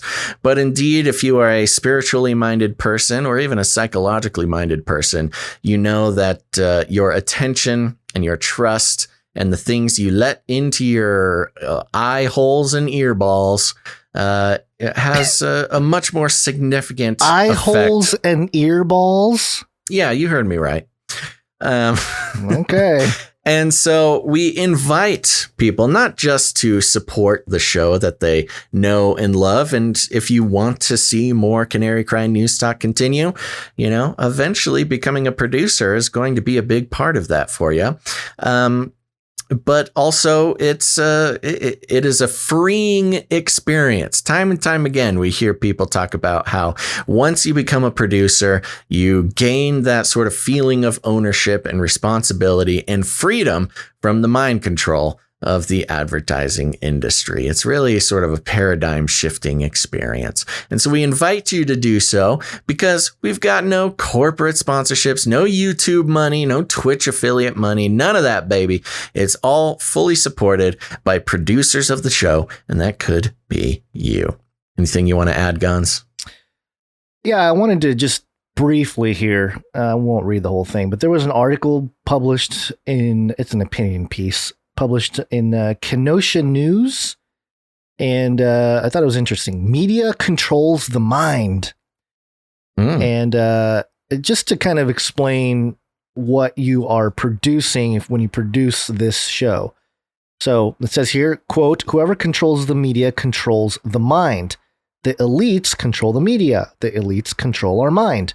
In 1983, 90% of America's media was controlled by 50 companies.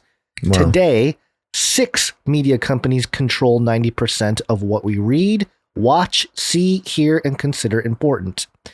The Big 6 considers 70% of our cable TV.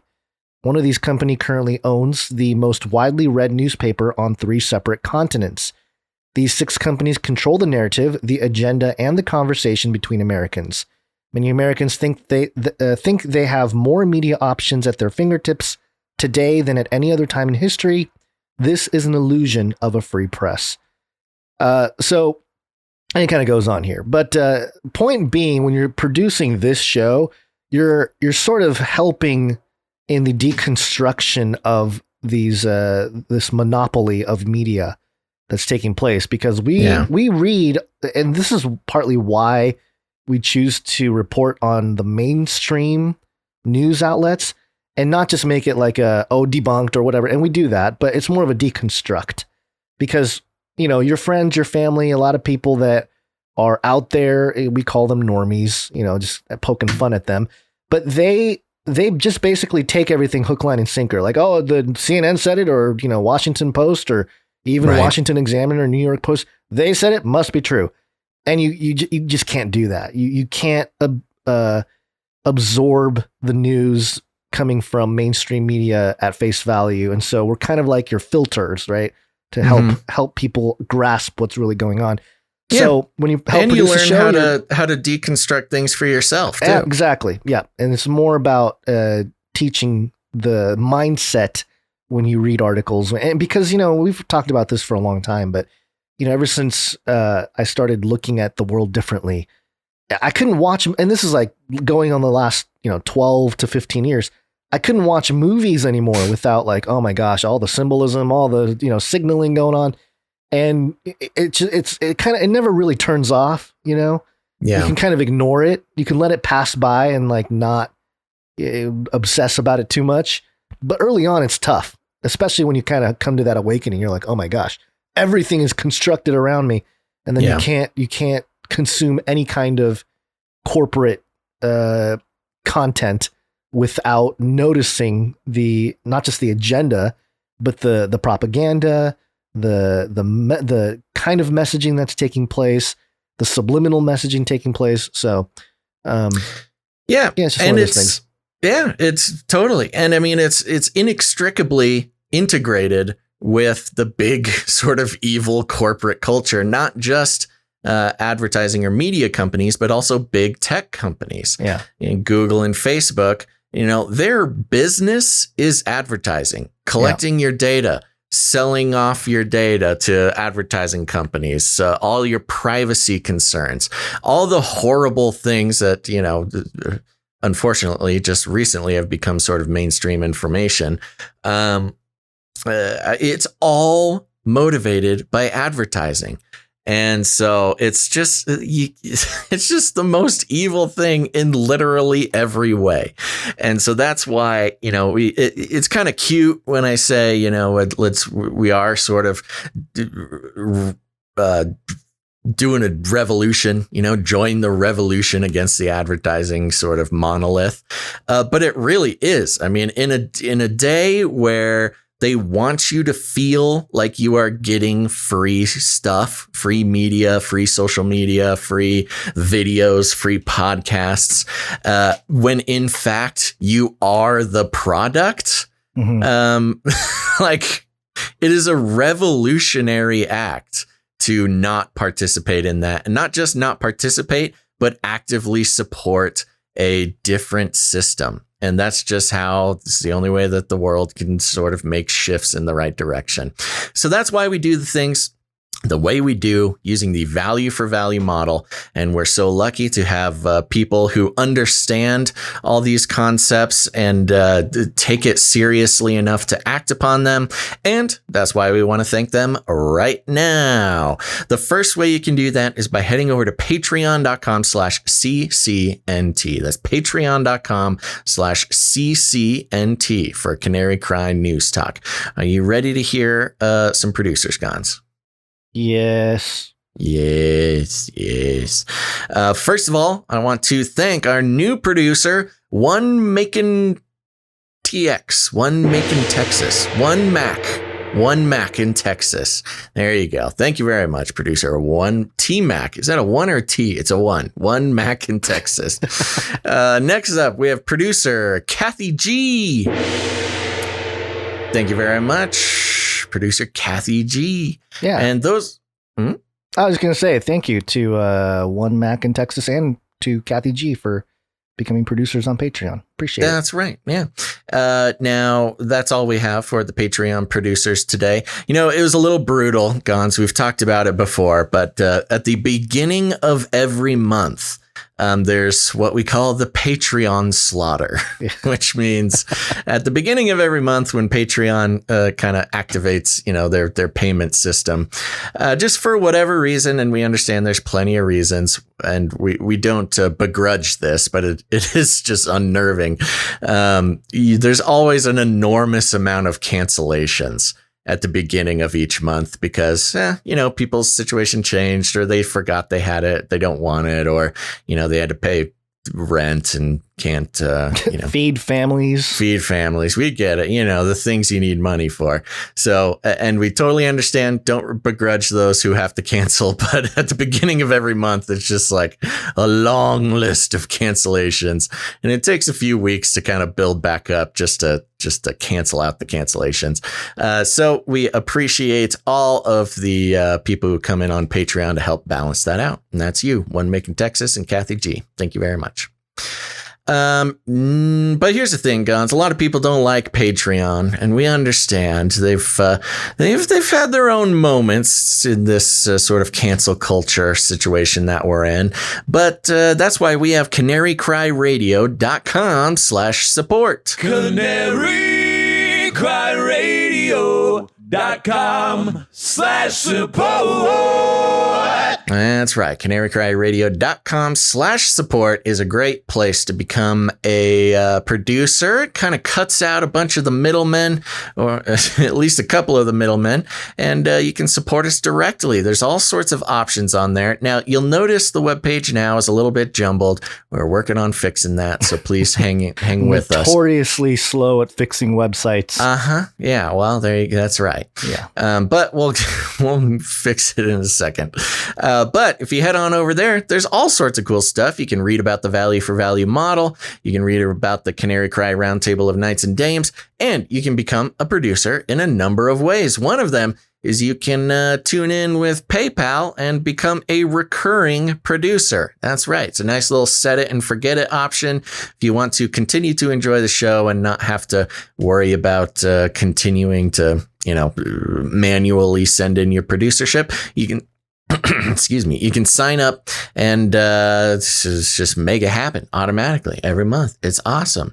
But if commitment is not your thing, you can go ahead and make a one-time producership in any amount as well. There's also cryptocurrency and all sorts of options over there for all the cool kids. Gons, who do we have coming in on the PayPal? PayPal. First off, thank you to all the people, the producers who support us on a monthly basis. And, you know, we don't always thank you publicly with the names and everything, but we do appreciate it. For those people, producers, that we want to thank today, first up, we have producer Scott K. Woo! Thank you very much, Scott K. And Scott K's on a streak, baby. Yeah, I'm trying to... Oh, here it is. Good. Here we go. They're on a streak. I was looking for it. I was like, Basil Stall in my head. I'm going, Stall. I can't find the streaker jingle. There it was. And it's a cool story. Yeah. And Scott is on a 7-episode streak. Thank you very much, Scott K. Appreciate it. Coming in with 345, the episode show number. Yep. Producership. Next up, we got another streaker, and that's producer Tristan H. And he's on a 4-episode streak here, 345, the show donation with a note here. I appreciate the leniency in offering to roll over my producership from last episode, but I told you it was a freebie, and I'm going to keep my word. Grace and peace. Well, thank you very much. Tristan H., such a gracious individual. Thank you so much for your support. Next up, also a episode number producership is Eric R. Thank you very much, Eric R. Eric R. is also, I believe, a monthly producer as well. Comes in with 345, sends a note. Hey guys, just keep doing what you do. And to my fellow Canarians, Jesus is the only way to salvation. Don't be afraid to tell people. And also, if we all pitched in at least $1 a month, B&G wouldn't have concerns about money, to say the least. Thank you very much. That is true. It wouldn't even take everybody to pitch in $1. Everybody, I think technically, if everybody who listened to the show pitched in 10 cents, we'd be pretty set. But that's okay. That's not how it works. It's pretty common where, you'll get about, if you're lucky, you'll get about 1% of listeners who become producers, over maybe a yearly basis. And I think we're hovering right around there. Yeah. So there you go. Yes, if you're a producer, you're in the 1% of listeners who are keeping the show going for the other 99%. Yep. There's more analysis to go there, but not going to bother. Okay. Next up, who's next? Next, we have producer Ciara. Thank you very much, producer Ciara. And Ciara just started a streak. This is a second episode in a row. Thank you very much, producer Ciara. That's right. Next up, keep your trigger finger hot. Did you want to mention the meetups real quick, or do you want to do that we separately? Have been doing it during her producership. Do you think that's more effective than doing it at the end? I don't know. Let's do it later. Okay, we'll try. Sorry, Ciara. Sorry. No, we're giving you your own segment at the end of the break. Next up is producer James H., also on a streak. 13 episodes. Thank you very much, producer James H. Is he still on the sun, or is he approaching something else? No Supernova? New levels for producer James H. Right. But is that the right number for James? I thought. I don't know. You're in charge of it, man. You're the guy. I don't touch those numbers. That is not true at all, and everybody knows it. I never ever touched the number on the streak. No, I'm not talking about the streak. I'm talking about the amount. Oh, yes. Yeah. I think that is correct. Yeah. You think that is correct? Okay. Yeah, that's correct. Who's next? Next up, we have producer Mama G. Thank you very much, Mama G, coming in with $7.77, pocket full of sevens, and has a note here. Love your show. Please wish my daughter, Hannah G, happy birthday. She was the one who introduced me to you. God bless. Keep up the good work, Mama G. Right. Okay. Yeah, happy birthday, Hannah G. And I think we might have a little happy birthday thing for you. It's my birthday. It's my birthday. Happy birthday to me. That is right. Happy birthday, Hannah G. And thank you for the gift of sharing the show with Mama G. Yeah, Hannah G rattled Mama G's cage. That's right. That's the way you do it, folks. And it's also nice because Mama G came in with the producership. I don't know if Hannah G has ever produced or not, but hey, kids out there, get your parents on the show. They're the ones with the money. All right. Who's next? Next up, we have producer Sentient Roomba. Sentient Roomba. I think Sentient Roomba watches on Twitch sometimes. comes in with a note. Thank you guys for all of the value you've provided over my 2+ years of viewership. Episode 343's pitch finally broke through to me, and I'd like to produce more as finances allow. God bless you and yours. Well, God bless you, sentient Roomba. And also get to work. It's looking a little... My Roombas they've been not doing well recently. I remember at one point you had like two of the robot vacuums and one of them disappeared. I had 3 and 1 disappeared. I did later find it. But yeah, I have not been running the Roombas lately. They're more work. Unfortunate in my house, which I do not have a very sort of like minimalist. I've got a lot of furniture, got a bunch of weird furniture.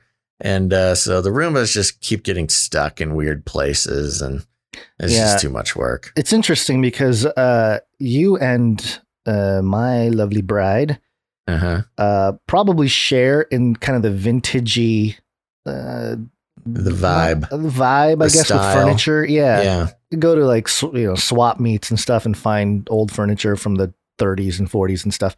Yeah. So like our couches at my house are like old couches. Yeah. And I constantly stub my toes. You've got the wooden claw feet or something. And like she already knows that because I'll stand up or I'll be walking, and I'll just go, she'll go, his toes again. Couch got you again. Oh, it's so painful. Like, how do these people live? It 50 years ago. Yeah, not barefoot apparently. I mean, you're not wrong. It is a dangerous it's thing. Like so painful. I think my pinky toenails on both feet are like they're on their last whatever. I don't know what is it called? Strand of skin. I don't know. It's all falling off because my toenails are just being destroyed by the old furniture. Hey man, style is style over comfort. I guess. That's the name of the game with old furniture. Yeah. But thank you very much, Sentient Roomba, for your support, and look forward to seeing you more. Yep. Next up, we have Sir Casey, the Shield Knight. That's right. Sir Casey, the Shield Knight, has currently holding the record for longest streak, 15 episodes in a row, and I think this is time for the Supernova jingle. This is Charlie, November Tango. You are approaching Supernova. Repeat, you are approaching Supernova. That's right, Sir Casey, the Shield Knight, on a streak, approaching Supernova. Yeah, that's amazing. Yeah. You're in uncharted territory, my friend. I know, you're on the wild frontier, Sir Casey. And Sir Casey comes in.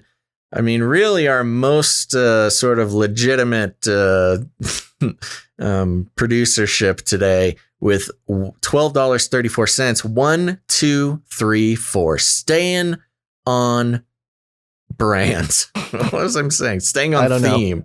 Sir Casey, staying on theme. Thank you very much. And Sir Casey's accountant, just know Sir Casey appreciates you. Yes. And last in the PayPal producerships for today, producer Christian D. Thank you very much, Christian D. And I don't think we got any notes or anything from Christian D. No executive producers either today. So there you go. Not ever going to dedicate a producer segment to accountants ever again because they sabotaged our accountant is not going to be happy about this, but we are so grateful and feel all warm and fuzzy for those who helped produce the show. Thank you very much. Who's our accountant? I didn't realize we had one. Our accountant. That's our good buddy over there. I don't know if I should blow up his spot or say his name or anything, but it's Henry Kissinger. Oh, ooh. Yeah. He's not doing a good job then, because I don't see any extra. No, well, I messed up. What was the guy who ran the Ponzi scheme?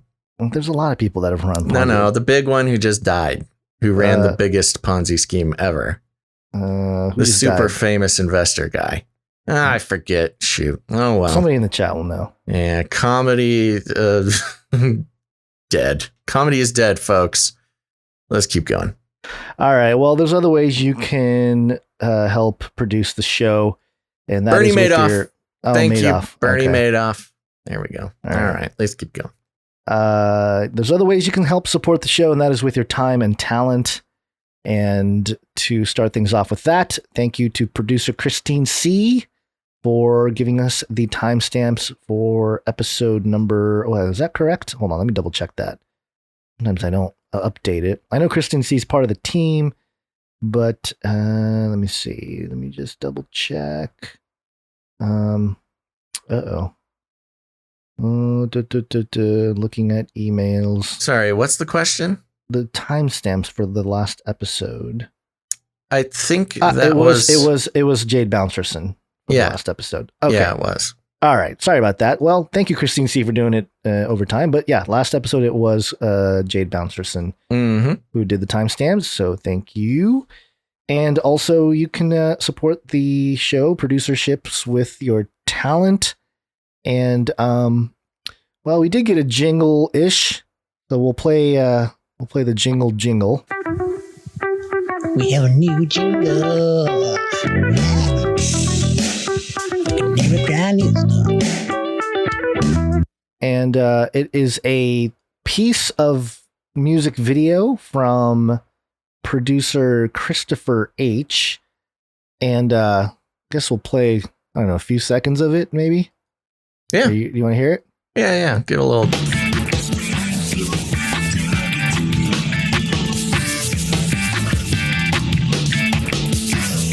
Funky.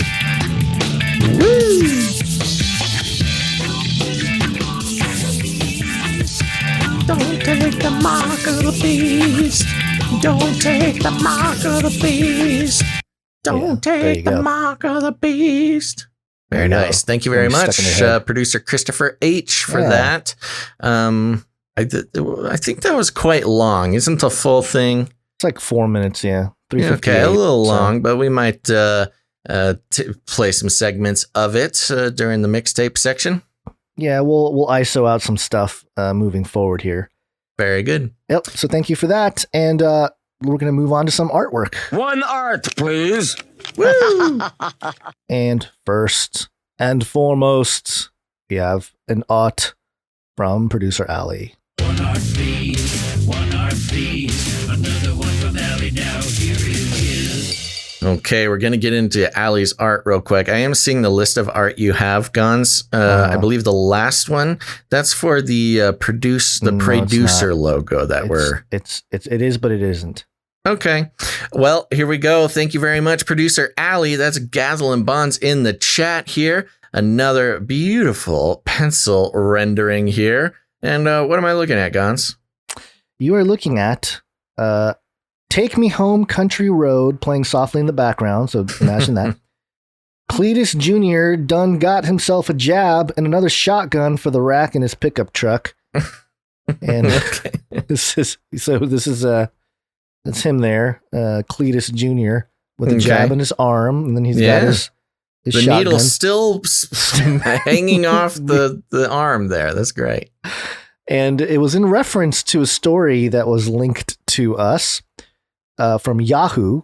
West Virginia to give away guns as vaccine lottery prizes. What? Really? Yeah. I can't believe we didn't read this on the show. I didn't see it. Yeah. West Virginia. See, now they're catching on. Now they're really getting it. West Virginia will give away guns, trucks, and cash to incentivize state residents to get vaccinated against COVID-19. Wow. Governor Jim Justice announced Tuesday. Wow. Drawing for a new vaccine incentive lottery program will run from Father's Day on June 20th to August 4th. During the first drawing on Father's Day, the state plans to give away 5 custom hunting rifles and 5 custom hunting shotguns. Justice said West Virginia will also give out 2 brand new custom outfitted trucks and 5 lifetime hunting and fishing licenses. Oh, this is sounding pretty good. I don't know. This is the first time I'm like, ooh, that's kind of nice. But then I'm like, lifetime, oh, for a certain type of person, a lifetime hunting license is a pretty valuable thing. thing. I'm wondering if this is kind of their way, lifetime, but then what if the people that get the jab all keel over in like 2 or 3 years? Is that part of the deal? Maybe they it's when everybody turns into zombies after getting the jab, then you can hunt the zombies. Okay. And you can fish them too? Yes. Once we fall into the post-apocalyptic zombie massacre, then you'll be able to legally shoot as many zombies as you want. Or fish them out of the lake. There's more here. Vaccinated residents stand to win one of 25 getaways to the state's park. The initial drawing will also include 2 4-year scholarships to any state educational institution for winners between the ages of 12 and 25. The state will also give away $1 million grand prize. Eat your heart out, Ohio. These guys in West Virginia are doing it right. All residents who receive their first dose of a COVID-19 vaccine, as well as residents who have already been vaccinated, will be eligible to win, the governor said. Okay. Well, that'll be interesting. Now, one thing about this, and you mentioned it right at the end, and they always kind of sneak it in, is if you've already gotten your jab, you can register to win. And that's where the real sort of cynical part about this is you are voluntarily registering yourself in a database of vaccinated people. It's this little trick that they're playing, because technically you're not legally allowed to make a database based on people's medical records, but they're getting around this by tricking people into joining the database for a shot at this raffle, which is sort of the most disgusting part about what they're doing. And they don't know. People don't know that they are putting themselves in a database. Yeah, absolutely. And this article states that the lottery won't happen until after Father's Day. And so I'm just putting it out there now that if there is a Cletus Jr.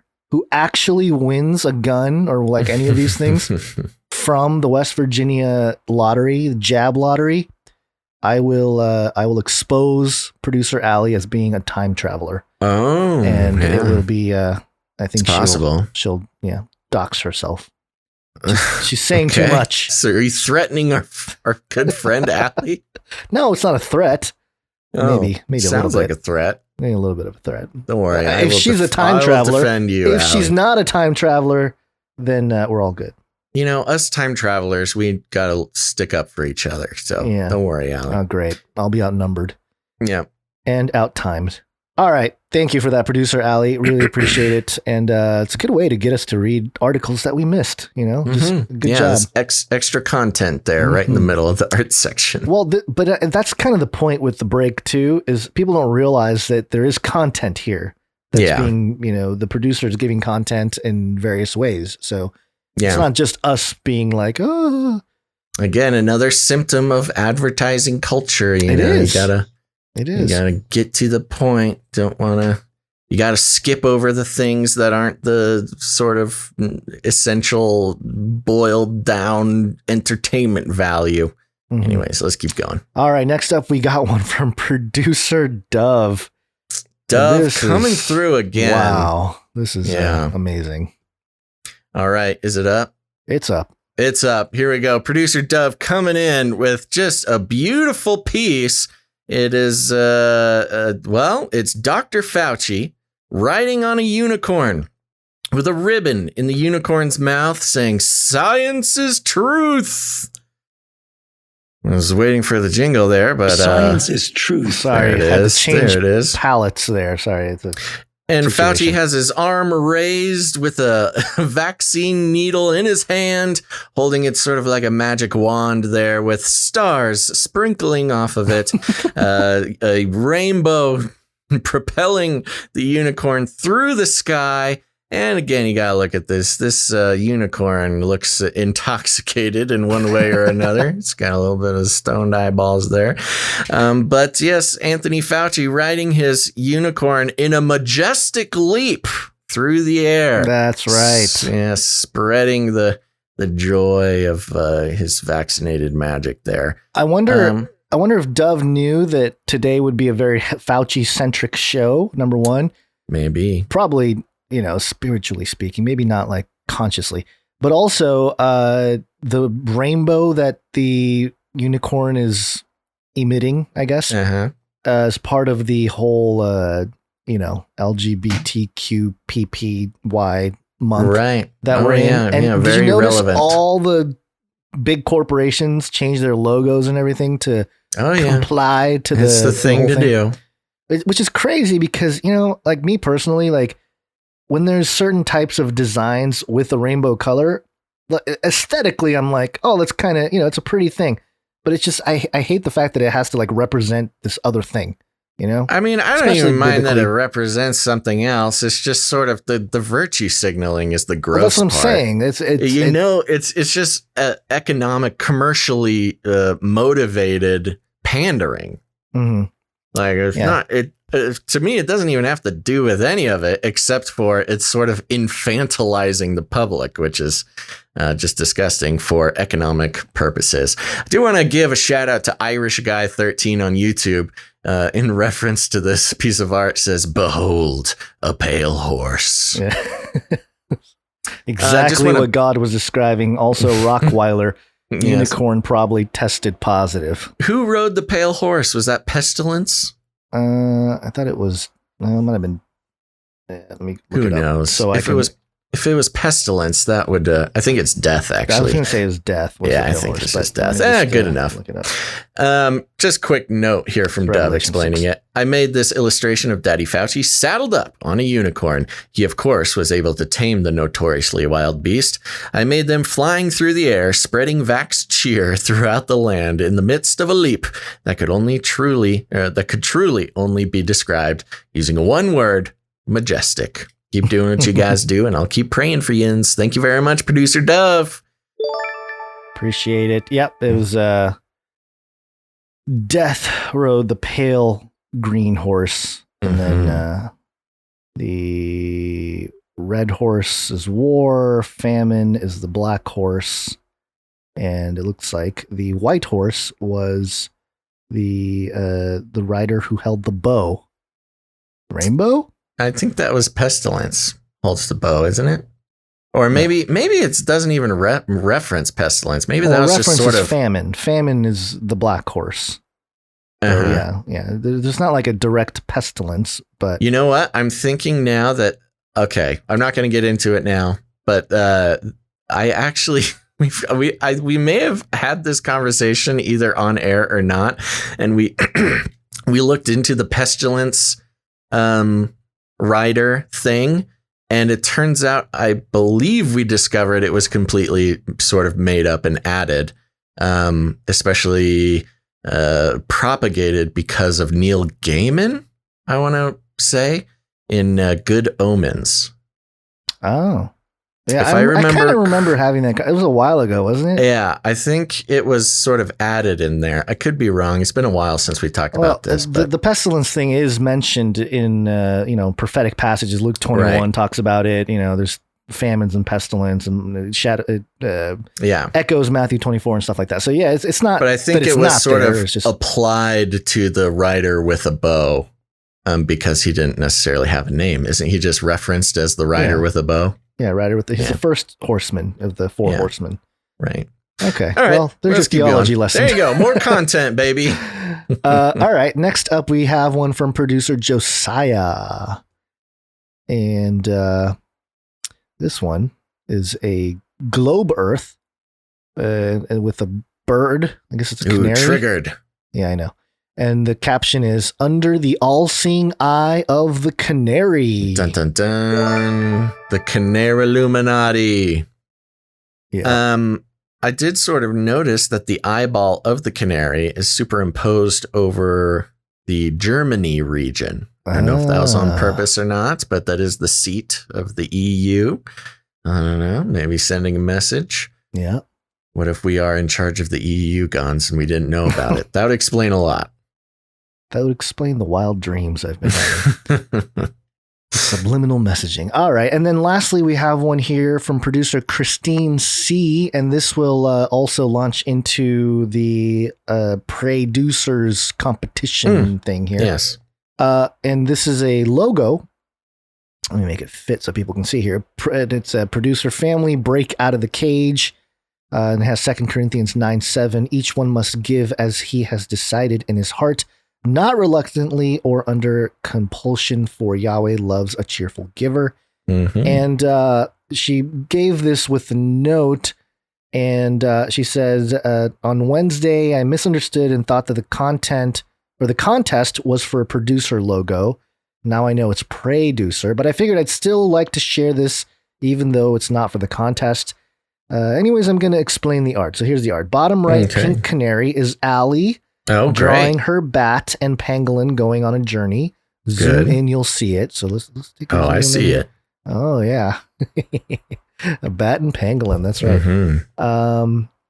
And then on the where was I? Okay, bottom left, brown canary is part of the prayer group and is taking time to pray. Okay, producer. Good. Yeah, canaries praying. Top left, purple canary is all those that contribute to the show with timestamps, jingles, sending in articles. I like the bandana look. Good look. And then the top right, orange, blue, maroon canaries are all those that give financially. They're holding gift-wrapped boxes of money topped with a red bow. So there you go. Beautiful. Yeah. That's great. Nice. Thank you very much. Yeah, this is wonderful. And it is a good representation of exactly how this show works in the volume for volume. The value for value model, which is, it's not just Gonz and I sitting here doing everything. We got people all over the world, literally all over the world, internationally producing the show in tons of different ways. The artists, the producers, timestamp sirs, creative people, the prayer group, and those who support financially, all working together to make the show work. And we're very grateful. And this is awesome. Thank you very much. Who made this one? Christine C. Christine who also C. does timestamps for us too. Yeah, so. thank you very much, producer Christine C. Appreciate putting it. in the work, Christine. Oh yeah. Okay, that does it for all the producers. Do we want to mention the meetups? Meetups. Yeah, I always forget. Do we have a meetup jingle? I think we have Mr. Magoo sort of screaming it. Which, look, I love Mr. Magoo's work, but we could probably use an updated meetup jingle. Basil and Gonz. That's not it. Okay. That was I was could from be wrong. Mr. We might have a different one. But I always we'll have to figure it out later. Yeah, I'm all over the place. I need to pay attention to my own stuff here. But yes, that was I think Mr. Magoo's canary meetup from the kitchen. But anyway, meetups, June 26th, 2021. That's a Saturday. Torrance Beach, California. SoCal Canary Cry meetup is at 1 p.m. Woo. Definitely email ciaralauren93@gmail.com to RSVP. That's ciaralauren93@gmail.com. And this one, I will try to be at this one. So I'm not going to make any promises yet. But the plan is to be there for me to show up. So somebody in the chat is saying B-Dubs made us a meetup jingle. Oh, yeah. See, I think I knew we had one. Oh, wait. B-Dub Canary meetup. It's not showing up. Oh, here it is. You found Canary Cry meetup. There we go. There we go. Okay. Thank you very much, B-Dubs. And thank you to Gaslin Bonds Alley in the chat, keeping us on point here. There you go. All right. Make sure Time to show traveler. up to all the meetups. You want to run through the meetup dates real quick? Sure. SoCal, that's the one we just talked about. June 26th. Arizona, July 24th.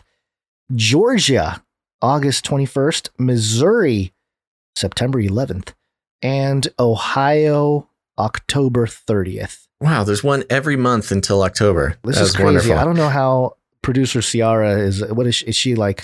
She's getting around, man. She has She have her own private jet or something? This is insane. I don't know. How is I'm she getting around all impressed these though. I want places? to whatever Ciara is doing. I want to do. I gotta.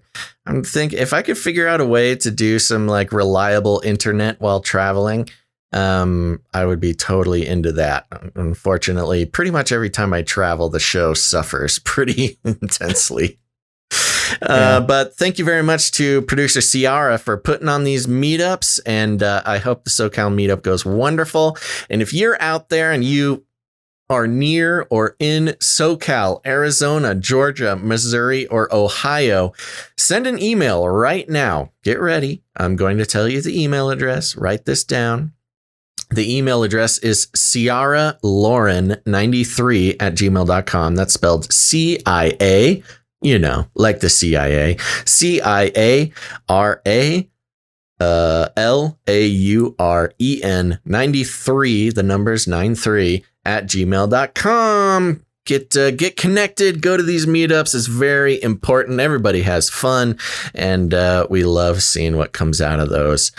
So make sure to do that. Go connect with other Canarians. Very important. And thank you, producer Ciara. Yeah, thank you very much. And well, we're not gonna. Well, I'll just say this, Basil. You and I have been in very, very early talks of perhaps some kind of like super meetup.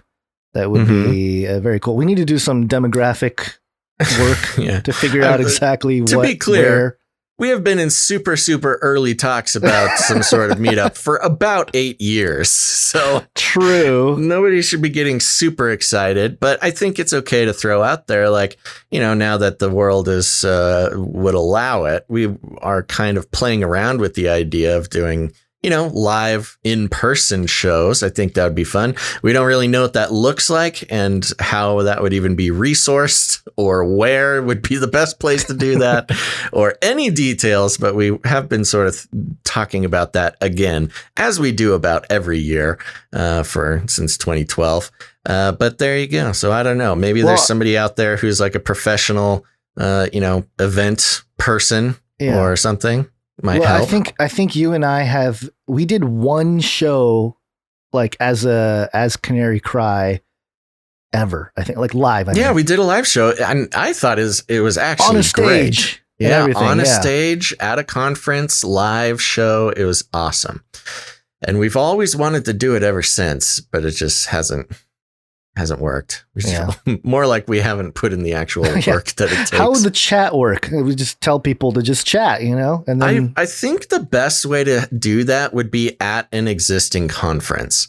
And that's a little tough because, there's some great people putting on some great conferences, but, putting on a conference is a risky proposition financially. And so you kind of just lock in what you know will work. Mm-hmm. And doing live podcast episodes in the way that we envision it is sort of kind of an experimental idea that we have not necessarily had a lot of enthusiasm about, except for that one time. But, I don't know, man, the world is changing. Culture is changing. The ideas of what a conference is going to be changing.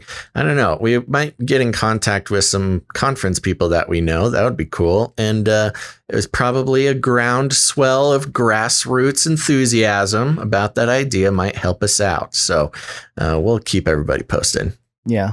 Yeah, some people saying no live chat. And we can have the live chat scrolling on the screen depending on what kind of there's a whole thing. Don't worry, we're thinking about the details, folks. And it I think it would be awesome. I think the thing with doing it at a conference would be that it's already sort of got tons of people who would be interested in that instead of you and I trying to pull a number of people together for the event. We just need a really, really big name attraction to give like a keynote to attract Get Alex Jones to come out. Gosh.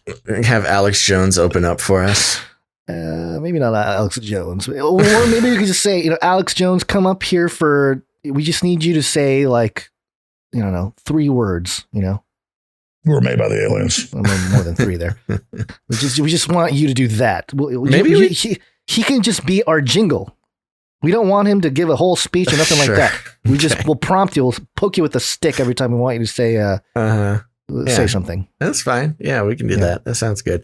Maybe we just need to team up with a bunch of other podcasters and we can do a live podcast festival. Ooh, Podfest. Yeah.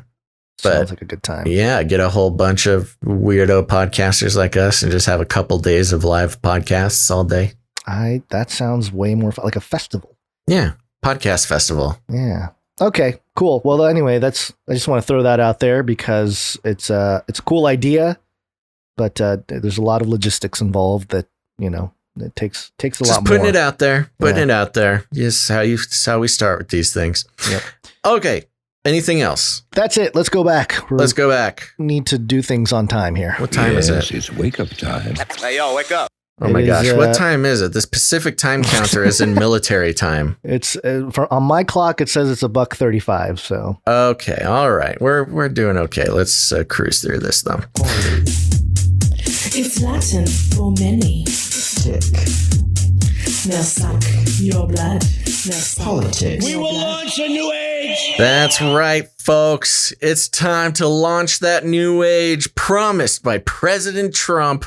Coming from dailymail.co.uk. A lot of Daily Mail today, but you know what? Sometimes Daily Mail, it just has what we're looking for.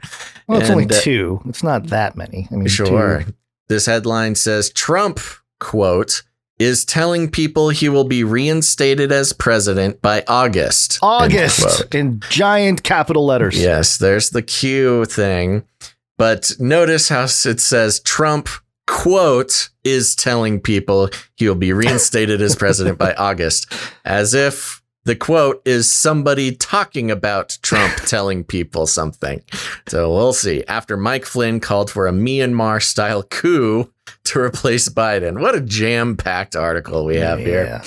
And it reads like this. Former President Donald Trump is telling people that he will be reinstated as president by August, according to a report after his original national security advisor, Michael Flynn, said a Myanmar-style coup should happen. Ugh. The New York Times' Maggie Haberman commented Tuesday on a CNN story that showed Trump supporters expressing support for a Myanmar-style coup to bring Trump back. That is super, so removed, very meta. So hold on, let's New York again, because you can just read through this and just keep going, but listen to what actually is being reported here. The New York Times' Maggie Haberman commented Tuesday on a CNN story that showed Trump supporters expressing support for a military-style coup to bring Trump back. So we have a reporter commenting on a report from a different place about something that was said in a different event. Okay. This is some crazy Inception stuff here. Really, this is ridiculous. Turtles all the way down, baby. Quote, Trump has been telling a number of people he's in contact with that he expects he will get reinstated by August. Parenthetical, no, that isn't how it works, but simply sharing the information, the journalist wrote on Twitter. Okay. All right. Gosh, this is devolving quickly. New York Times Maggie Haberman tweeted about a CNN story. All right. Haberman added that Trump has been laser focused on election audits, including the state Senate Republican-led one in Maricopa County, Arizona, as well as another audit expected in Georgia's Fulton County, as the Manhattan District Attorney has convened a grand jury that is expected to decide whether to indict the former president. There's Maggie Haberman's tweet. There's Maggie Haberman's other tweet. There's her other one.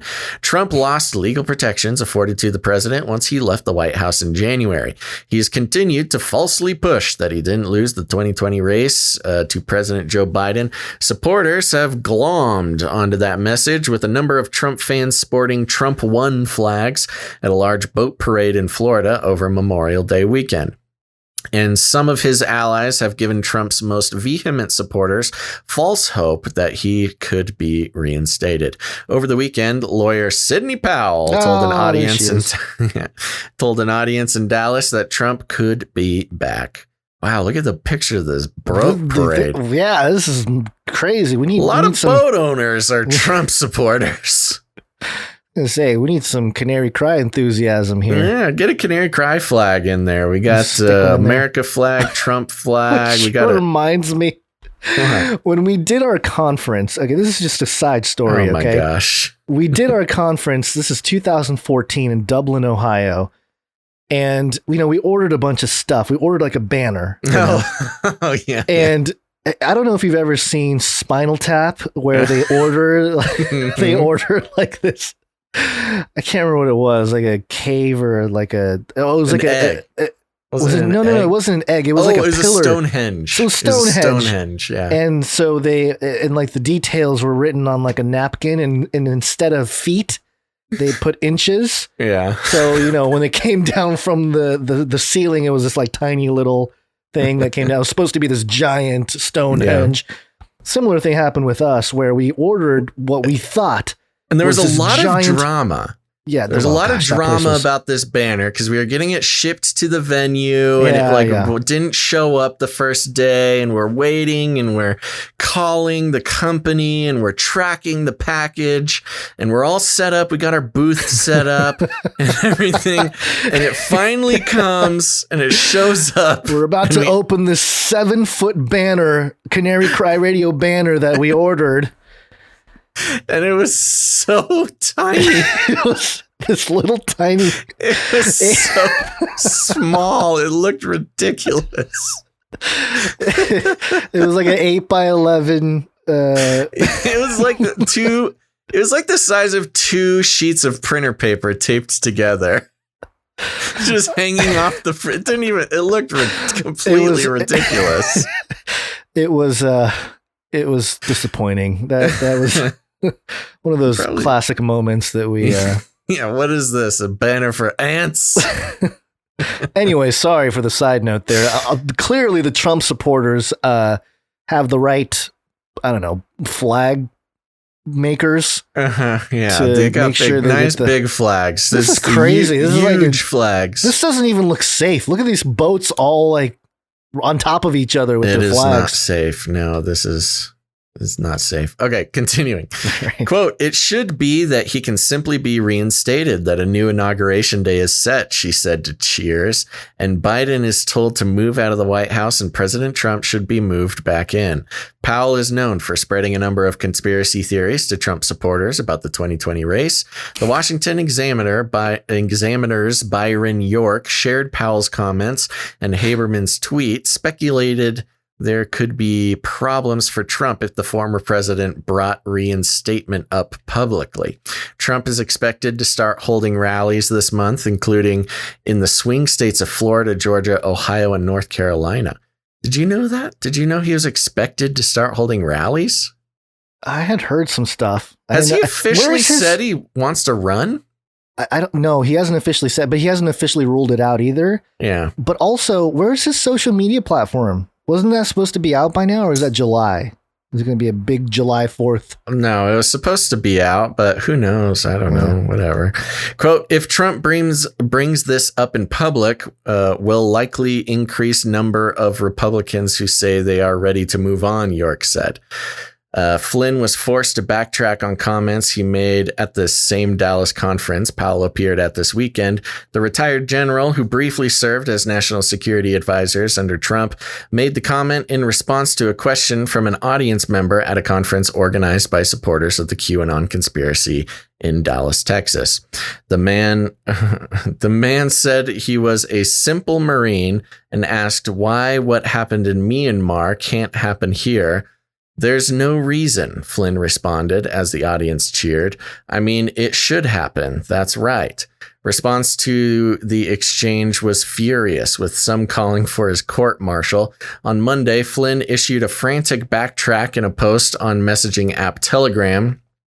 He wrote, quote, "Let me be very clear. There is no reason whatsoever for any coup in America, and I do not and have not at any time called for any action of that sort." He said his comments had been misconstrued, adding, "I am no stranger to media manipulating my words, and therefore let me repeat my response to a question asked at the conference. There is no reason a coup, should happen here in America." Okay. Wait a minute. Hold on. I know. I know. You can actually pull up this clip. Look for the clip. I'm going to continue. You find the clip. We'll see what actually happened. On Monday, Army Colonel Yevgeny Eugene Vindman tweeted, quote, "With these seditious remarks, Comrade Flynn may have crossed the line for recall to active duty and court-martial. As a JAG, I'm qualified and also happy to prosecute this case." Why do you call him Comrade? And why is his name Yevgeny? Yeah, I noticed that too in this article. When I read through it, they slip that stuff in there. Why is this very not interesting? Why is he not an accused Russian agent? I don't understand. Vindman is the twin brother of Alexander Vindman, who was a key witness in Trump's impeachment over comments he made to the Ukrainian president. Weird. Both sat on the National Security Council before being fired shortly after the trial. Steve Vladeck, a professor in federal law at the University of Texas, also wrote on Twitter that even retired Flynn was subject to the Army's Uniform Code of Military Justice. Quote, "The constitutionality of jurisdiction over retirees for post-retirement offenses is something we're currently challenging in the Court of Appeals for the Armed Forces and the D.C. Circuit," he tweeted. A lot of tweets. Myanmar military-led coup saw the country's democratically elected government overturned. Military chief Min Aung Hlaing was installed as the country's leader in the junta killing. What? I'm looking for the clip, and the clip is in the article. So yeah, but I want to find an extended one because this will have just what like his moment. But why don't you try playing it? See what it says. Is there any audio? No. Trump won. Okay, Trump won. He won. Okay. Cheering in the background. It's not even making it through the sound gate here. He won the popular vote. He won the popular vote, and he won the Electoral College vote. This is not the clip. Yeah, that's not the clip. Was that it? That was the whole thing? Yeah, 28 seconds of Flynn just saying that he won. Yeah. Yeah. All right. And then there's quote after quote. I mean, I don't know. It gets kind of repetitive. It don't get much more traitory than this. Traitory. Yeah, I know. It don't get Michael Flynn behind bars, blah, blah, blah, blah. Treasonous insurrection. Recall General Flynn. Call retired officer Michael Flynn back to active duty, court martial. Yeah, and it's just quote after quote. We get it. They want to. This article is so long, and it just keeps going into all the FBI. Please arrest this man. Yada yada yada. Ugh. Okay, got it. All right. Yeah. Well, fooled again. I thought there was a clip of Trump. You know. We will launch a new age. No, so thank you for bringing it back to that. So no, the point is there is an anonymous source familiar with the matter saying that Trump is telling people he's going to be back in office, which again is just bad reporting. I mean, it pretty much screams, no, this didn't happen. We're just keeping Orange Man bad fever going. Just because, ratings go down when Trump is not in the news. And so we must post something about Trump to keep our funding going. Yeah. Well, not surprising. I'm going to drop that story that we had here. Let's just wrap it up with the beast system. We have a couple things to address there. Sounds good. The beast system. Beast system. Speaking of the beast system, I need something's going on with my connection with the audio stuff. I'm going to do the other one first, Basil, just so you know. Okay. This is UPI.com. And the headline here is Cyber Attack Shutters U.S. Australia Meat Processing Plants. Not the meat. Yeah. A cyber attack on JBS, the world's largest beef supplier, has shuttered processing facilities in the U.S. and Australia, the company announced Tuesday. The Brazil-based company announced Monday it was hacked a day prior in a ransomware attack. White House Deputy Press Secretary Karen Jean-Pierre told reporters Tuesday that the attack likely came from Russia. No, Oh, of course. Russians. Always Russia. Quote, JBS notified the administration that the ransom demand came from a criminal organization likely based in Russia, she said. Quote, the White House is engaging directly with the Russian government on this matter and delivering the message that responsible states do not harbor ransomware criminals. Mm-hmm. JBS operates 11 beef processing facilities in Australia and 26 chicken processing facilities in the U.S., NBC News reported. At least one Pilgrim's Pride processing facility in Arcadia, Wisconsin, canceled its night shift Monday due to computer issues. The company said the attack affected some servers related to its North American and Australian IT systems, and that it, quote, took immediate action suspending all affected systems, notifying authorities, and activating the company's global network of IT professionals and third-party experts to resolve the situation, end quote. Its backup servers, it said, were not affected, and it was working to restore its system as soon as possible. On Tuesday, the company announced that it had made progress to bring systems back online and that its Mexican and British operations were not affected. Quote, given the progress our IT professionals and plant teams have made in the last 24 hours, the vast majority of our beef, pork, and poultry are prepared foods plants will be operational tomorrow. JBS USA CEO Andre Nogueira said in a statement. The U.S. Department of Agriculture said it has been in contact with other U.S. meat processors to, quote, encourage them to accommodate capacity. It has also told food and agriculture companies in the states to update their IT and supply chain infrastructure so that it can withstand such an attack. The federal department also reported 94,000 cattle were processed Tuesday, a significant drop from the 121,000 a week earlier. There's so many cattle. I know, that's crazy.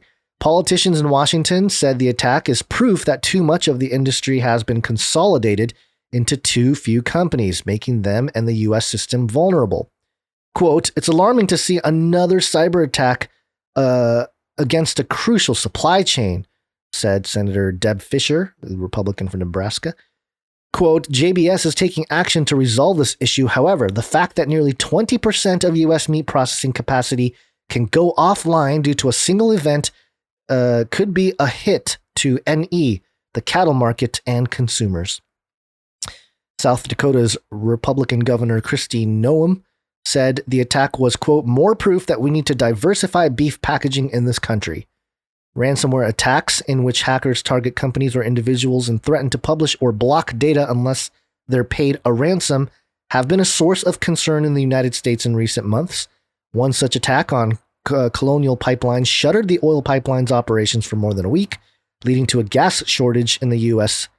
Southeast and the company paying $4.4 million in ransom. Following the pipeline attack and several other cyber intrusions during the first few months of the Biden administration, President Joe Biden issued an executive order on May 12th to beef up the nation's cybersecurity.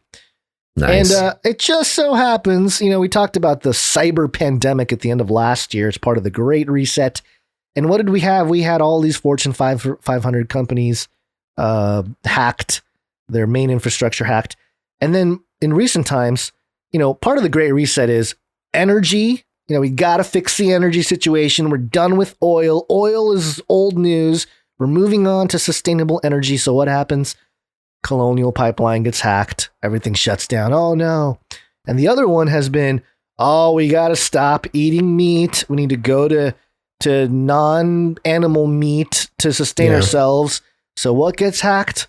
Meat packaging. I don't know. I'm just...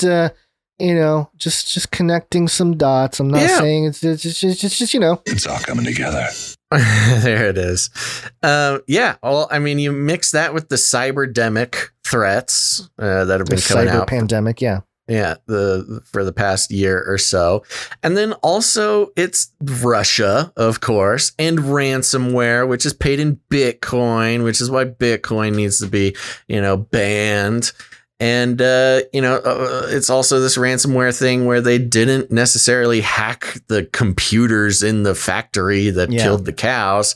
No. They willingly shut it down for, and again, I'm not even saying that's the worst choice to make, but it's not like hackers are taking control of the cow killing machines and sabotaging operations. It's just, it really is sort of a smack dab right in the middle of the web that has been created of incentives, agendas, and the Great Reset.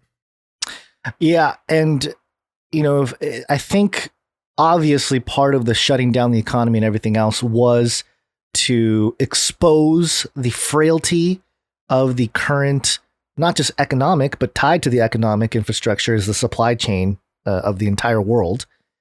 And, I hope, this is my hope. I don't think it's going to happen per se, but my hope is that this type of thing encourages more people to, at least show an interest in self-sustainability, not UN sustainability, but, being able to grow your own food and, have some chickens on your property or whatever it is. And, that kind of thing is much more, what's the word I'm looking for? Constructive than trying to find some kind of legislative solution to this. But it just seems a little too convenient that all these hacks are happening. Right smack dab in the middle of the most effective industries to promote agendas such as the Green New Deal, such as the Great Reset, such as Biden's infrastructure plan, so yada, yada, yada. What do you think? This might be a good opportunity to kind of maybe call out some industries. If we talk about put it in the red book. If you think about, what's the next hack, what sort of industry or leading company could experience another ransomware attack that is also right smack dab in the middle of all the agendas and elite incentives and stuff like that. So we had the utilities and the gas, we had the food thing. I think they're hitting on all the real big ones right now. There's a couple I can think of. Okay. One would be water. That's an easy one. Oh yeah. Water, some sort of huge water hack that would show that our water infrastructure is so at risk and Biden needs more trillions of dollars to protect American water interests. Clean water hack. Yeah. Yeah. So that's a sort of a gimme, I think, but we might as well put that in the books. Dento Bean on Twitch had an interesting call.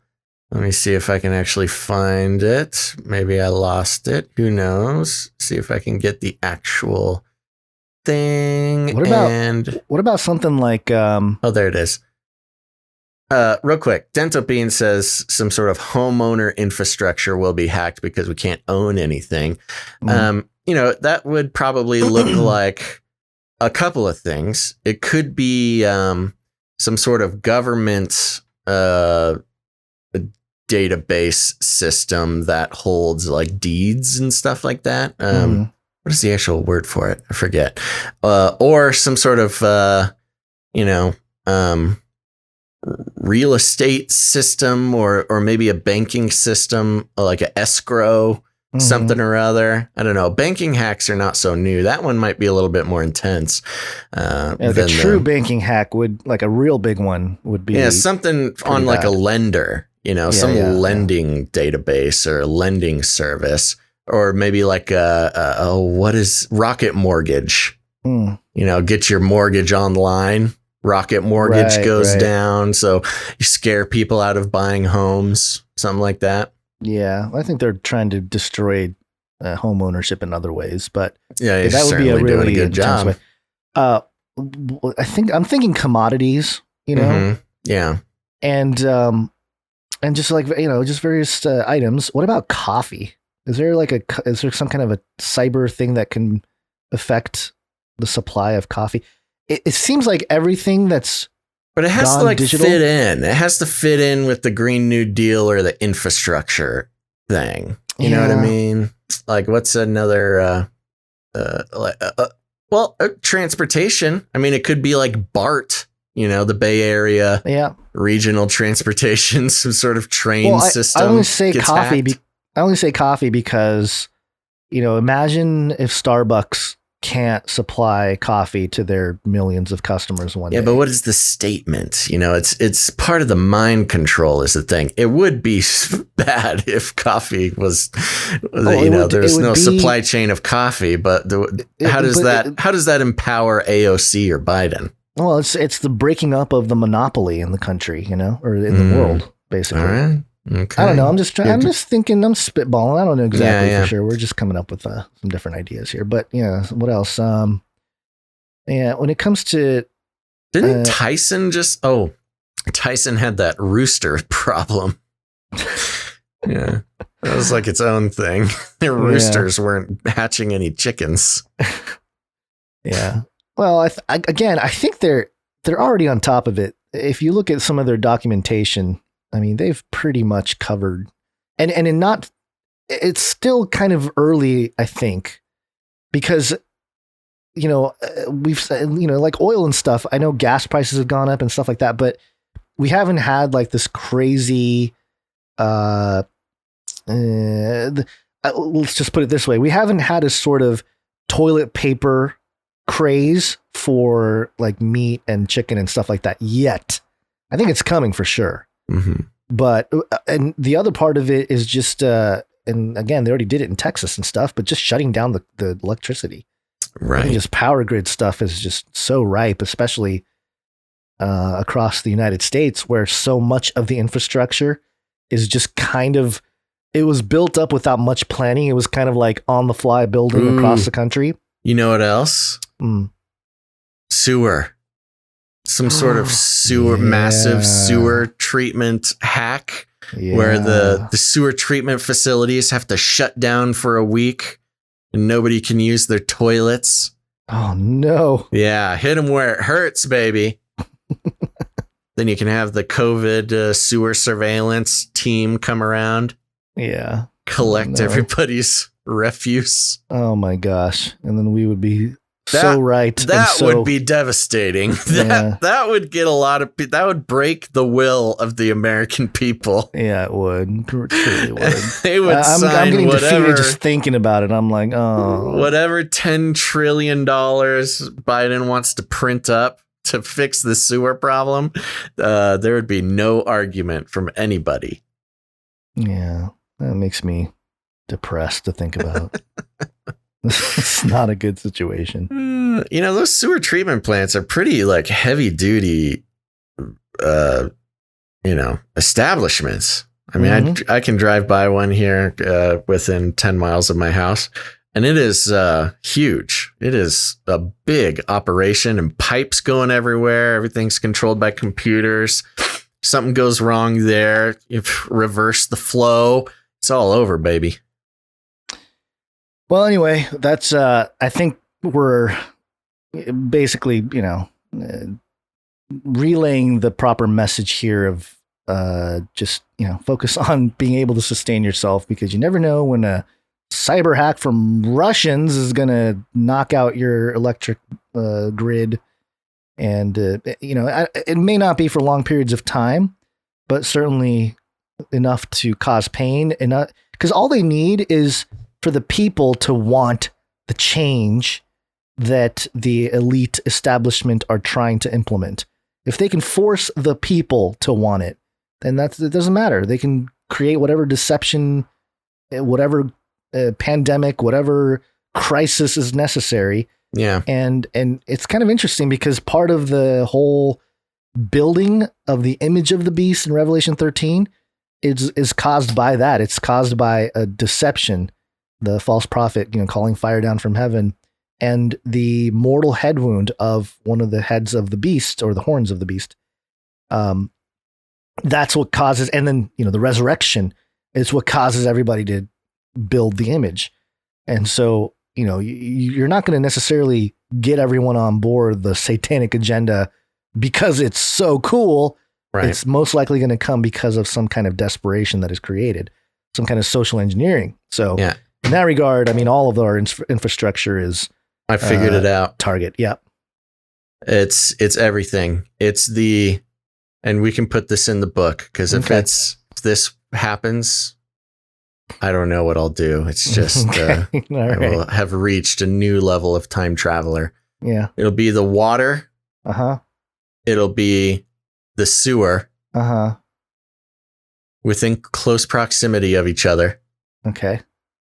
Then it'll be a cause for an infrastructure addition to turn sewage into drinkable water, like Bill Gates and his poopy drinking water in 2015 to show off.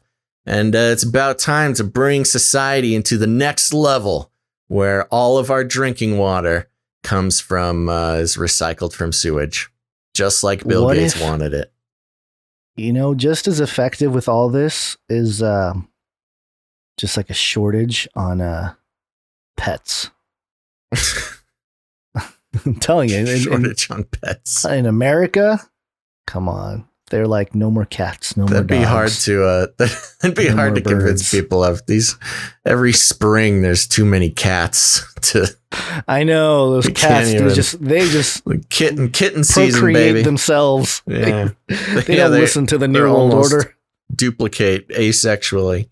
Yeah. All right. Well, we got one more cyberdemic update here. Are you ready? Mm-hmm. This is coming from thehackernews.com. The Hacker News. The headline reads, U.S. seizes domains used by SolarWinds hackers in cyber espionage attacks. Dun, dun, dun. So here we go. Here's an update on the SolarWinds.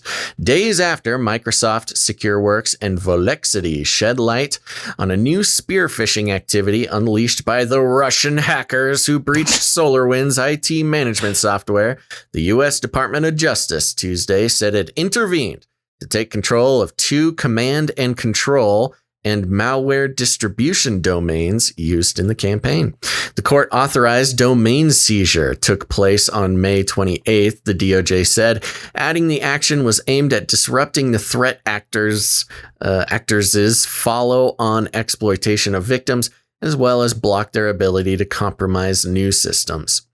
The department, however, cautioned that the adversary might have deployed additional backdoor accesses to the interim period between when the initial compromises occurred and the seizures took place last week. Quote, the action is a continued demonstration of the department's commitment to proactively disrupt hacking activity prior to the conclusion of a criminal investigation, said Assistant Attorney General John C. Demers for the Justice Department's National Security Division. Quote, law enforcement remains an integral part of the U.S. government's broader disruption efforts against malicious cyber-enabled activities. Cyber-enabled.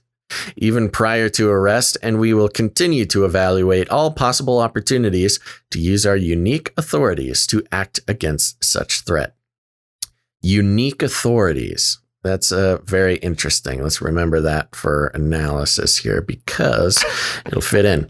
The 2 domains in question, theyardservice.com and worldhomeoutlet.com, were used to communicate and control a Cobalt Strike beacon called Native Zone that the actors implanted on the victim network. The wide-scale campaign, which was detected on May 25th, leveraged a compromised USAID account at a mass email marketing company called Constant Contact.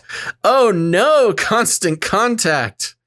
That's right, folks. It's Constant Contact, the boomer email service. Such a whole, I'm sorry. It's a bad company. I've had to use Constant Contact for this side thing, and it is just one of the worst platforms ever. They were some of the first to market when it comes to like individuals and companies be able to run mass email campaigns, and they basically have not updated their user interface since 1997. It takes forever to load a page. It's a horrible service. I tried to, you know how you can drag and drop images and stuff now in different building, like website building platforms. I tried to do that. Doesn't work. You gotta like go. It's just it's a lot of work. It keeps the boomers busy trying to use constant contact. Horrible. So it does not surprise me that they used constant contact to hide their hacking operation. Yeah. Let's see here. Email marketing company called Constant Contact to send phishing emails to approximately 3,000 email accounts at more than 150 organizations. Once the recipients clicked on the embedded link in the email message, a subdomain of theyardservice.com was used to gain an initial foothold into the victim machine, exploiting it to retrieve the Cobalt Strike backdoor to maintain persistent presence and potentially deliver additional payloads. Quote, the actor's instance of the Cobalt Strike tool received C2 communications via other subdomains of theyardservice.com, as well as the domain worldhomeoutlet.com, the DOJ said. Microsoft attributed the ongoing intrusion to the Russian threat actor. It just calls him the Russian threat actor. It tracks as Nobelium. And by the wider cybersecurity community under the monikers, lots of monikers there. FireEye, there's some good ones in here. CrowdStrike, Velexity, SecureWorks, Dark Halo, and Iron Ritual. Ooh, yeah, that's good. Let's see here. It talks about they've found some more malware, et cetera, and how they're doing it. So. But I think the interesting part of this is talking about the DOJ and the what is it? The DOJ and DOJ. Yeah, just the DOJ. Okay. The Department of Justice seizing these domains, theyardservice.com and what is it? Worldhomeoutlet.com. It doesn't do anything. They haven't actually done anything. We have your domains now. We took down your domain. It's like, bro, a 12-year-old hacker can take someone's domain. Like, it's not that impressive. But what this is the DOJ trying to prove that they're all savvy on the cybersecurity thing, that they're trying to threaten hackers by saying, well, we'll take your domain. Because, here's the thing. Yeah, maybe you took that domain, and in about 10 minutes, they can just spin up a new domain for $12 and load up their stuff to that. So taking control of these domains, while on one hand, yeah, I guess kind of sends a message like we're on to you, does but not really. Not really at all. That's kind of like, getting slapped at a robot mech fight, by just what a regular metaphor. Hand. I'm just saying, you got a robot mech, but on one hand, and then somebody walking up, a human fighting slap. a robot mech, right? Yeah. Okay, yeah. So it doesn't really do anything. This is just another example of a government agency sort of having to do something for sort of PR, the tax and funding. dollars, right? They need to justify their billions of dollars budget every year. They need to just show that they're doing something. They need to, SolarWinds. There's been no new news recently. This is the only news that's come out about it. And this tells me that they are completely at a loss for what to do about this threat. Well, I did think of another possible infrastructure that could be hacked pretty easily, and this isn't, I don't know how effective it would be in rural areas, but in cities, if they hacked the stoplight system, you can cause all kinds of death and destruction. But the stoplight system, yeah, okay, that's another good one. You can really cause some issues there, but you can only do it like once per intersection. Like once people crash into each other, that intersection goes offline basically. So you're not going to get other people driving through there. Right. But the other, get the whole system. Yeah. Well, yeah. If you get the whole system, then you got everybody thinking all lights are green and, you got issues. The other one, I found this article from 2016 from Sydney Morning Herald 3 years ago. From hackable toilets to major infrastructure. Former MI5 boss warns of new terror frontier. Hackable toilets. I mean, I guess they were talking about it before we were, but yeah, it's possible. More proof. I don't know. My toilet isn't. Go offline with digital. your toilets, folks. Yeah, I know. Don't connect your toilet to Wi-Fi. It's a security threat. Yeah, okay, I need to get out. I gotta go to the DMV. Yes. Oh, time. I didn't even see the time. Yeah, yes, it's okay. No, we're doing okay, but we do need to go. So there we go. That's it, folks, for this episode of Canary Cry News Talk. We'll be back on Friday. That is June 4th. That's right. Friday, June 4th. We'll be back here. So saddle up and take a majestic leap over to June 4th and catch the show. Thank you very much. And thank you to all of our producers of this episode of Canary Cry News Talk, episode 3, 4, 5. And in order of appearance, thank you to producers one Mac in Texas, producer Kathy G, Scott K, Tristan H, Eric R, Ciara, James H, Mama G, Sentient Roomba, Sir Casey the Shield Knight, and Christian D. And of course, a happy birthday to Hannah G over there. Yeah, and happy birthday. Of course, thank you to Jade Bouncerson for our timestamps, and all of our artists and jingle makers and everybody who makes this show possible. You guys are the best. And if you want to be the best, also head on over to patreon.com/ccnt. Excuse me. Or even better, canarycryradio.com/support. canarycryradio.com/support. Oh gosh, I'm okay. I made it through. That's right. canarycryradio.com/support. Become a producer of the show and feel the weight, the burden lift off of your shoulders as the cold, unfeeling grasp of the advertising industry and its many tentacles into your life weakens at the spiritual implications of you disconnecting from the expectations that it's heralded over you for so long. That's right. Become a producer of the show. Take some ownership and some responsibility. Join the rebellion. And let's keep this show going, folks. We can only do it with your help. But if supporting the show financially is not in the cards for you, there's plenty of ways you can help the show. That includes creating jingles, creating art. If you're a creative person at all, create something based on the show. Maybe it's something we talk about. Maybe it's something, a theme that we track or an evil organization, whatever it is. Create some art and send it on in.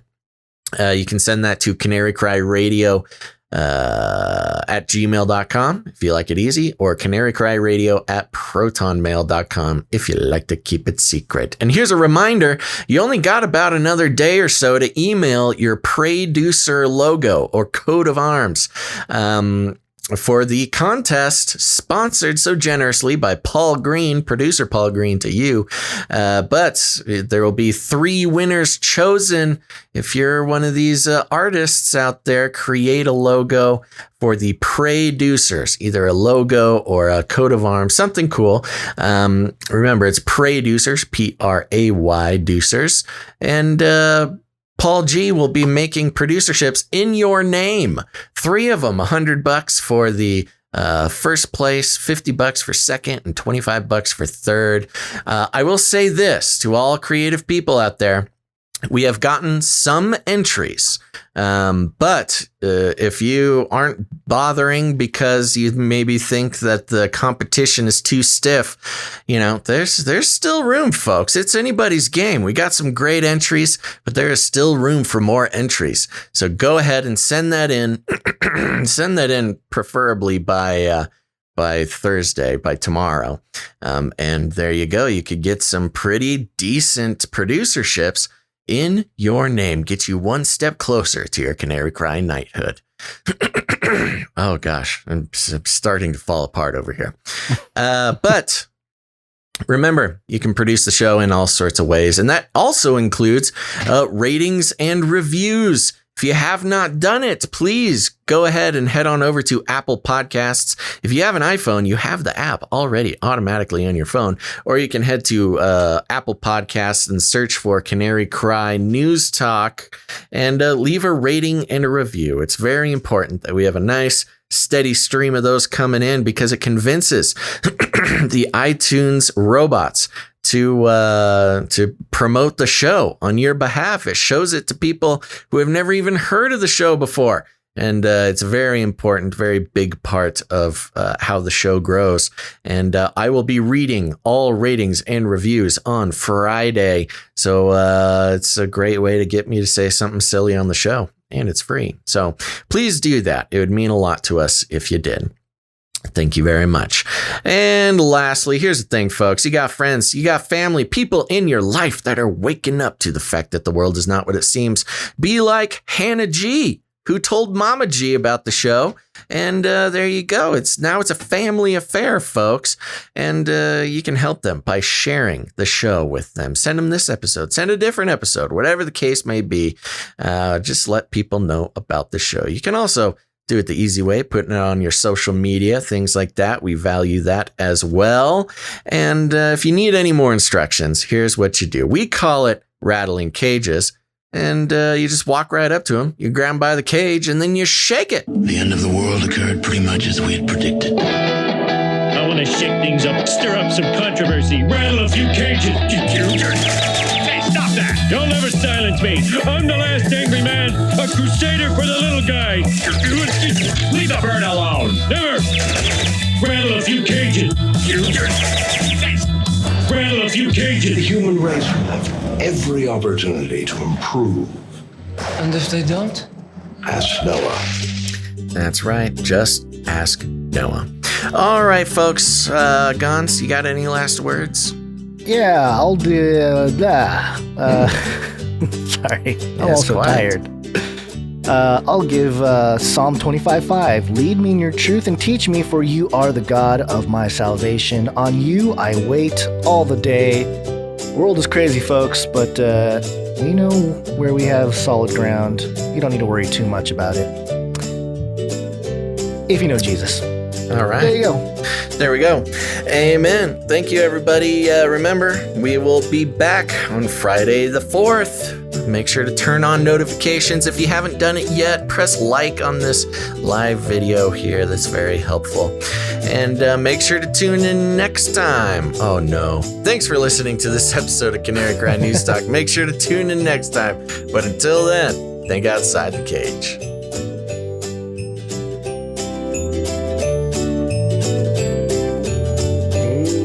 Vaccinations. I'm getting a very good feeling about vaccination rate this month. Come on, man. Aborted feces. You're under arrest for crimes against science. Aliens.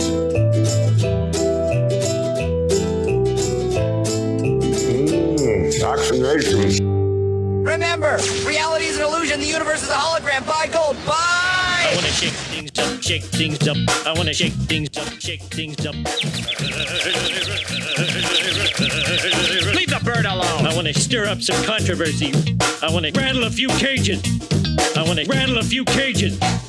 I'm the last angry man. You'll never silence me. I'm the last angry man.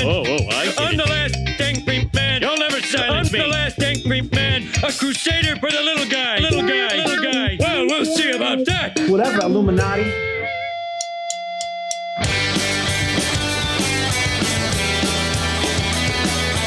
Where are the aliens? We're made by the aliens. Aliens. Aliens. Are you even woke? You're moving up with lots of charm. Come on, man, you're just an arm. Come on, man. Hey, Flippy, please don't take my girl. Flippy, don't take my girl. Hey, Flippy, please don't take my girl now. Come on, man. Vaccinations. We're all gonna die. I'm history. You're nuts and bolts.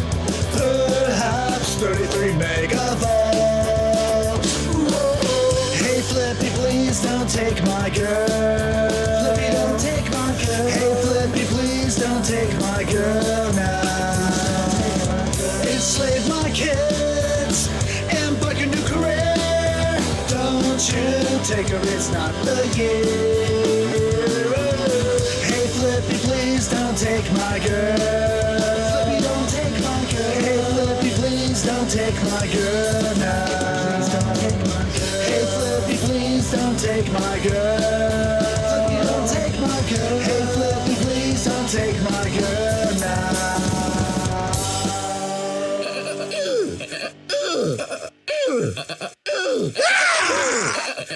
Aborted feces. Vaccinations. Vaccinations. Come on, man. Vaccinations. Vaccinations. Fun fact, I believe it was You're under another arrest. fun fact. Fun fact. Another fun fact. Brings me back to my Screamo days.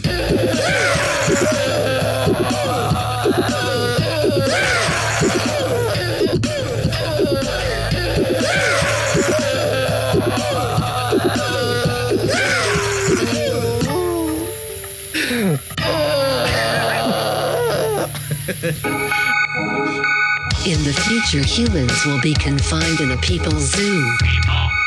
I'll keep you safe and warm in my people's zoo. Are you even woke? I'll keep you safe and warm now in my people's zoo. We will launch a new age. You and you in my people's zoo. I'll keep the cameras on.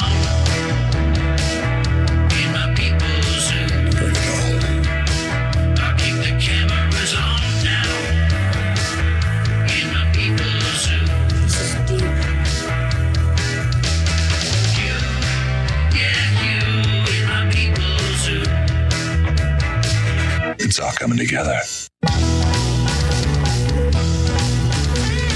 You can't handle the truth. They are scum.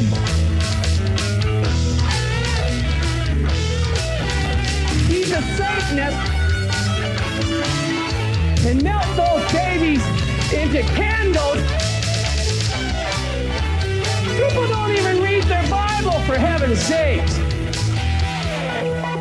I'll make you fat and sassy in my people's zoo. Vaccinations. Make you fat and sassy in my people's zoo. Everybody loves waffles. You, yeah, you. You, yeah, you. You, yeah, you. In my people's zoo. I'll keep you warm and safe in my people's zoo. We're all gonna die. Do not come back, you Nazi psychopaths.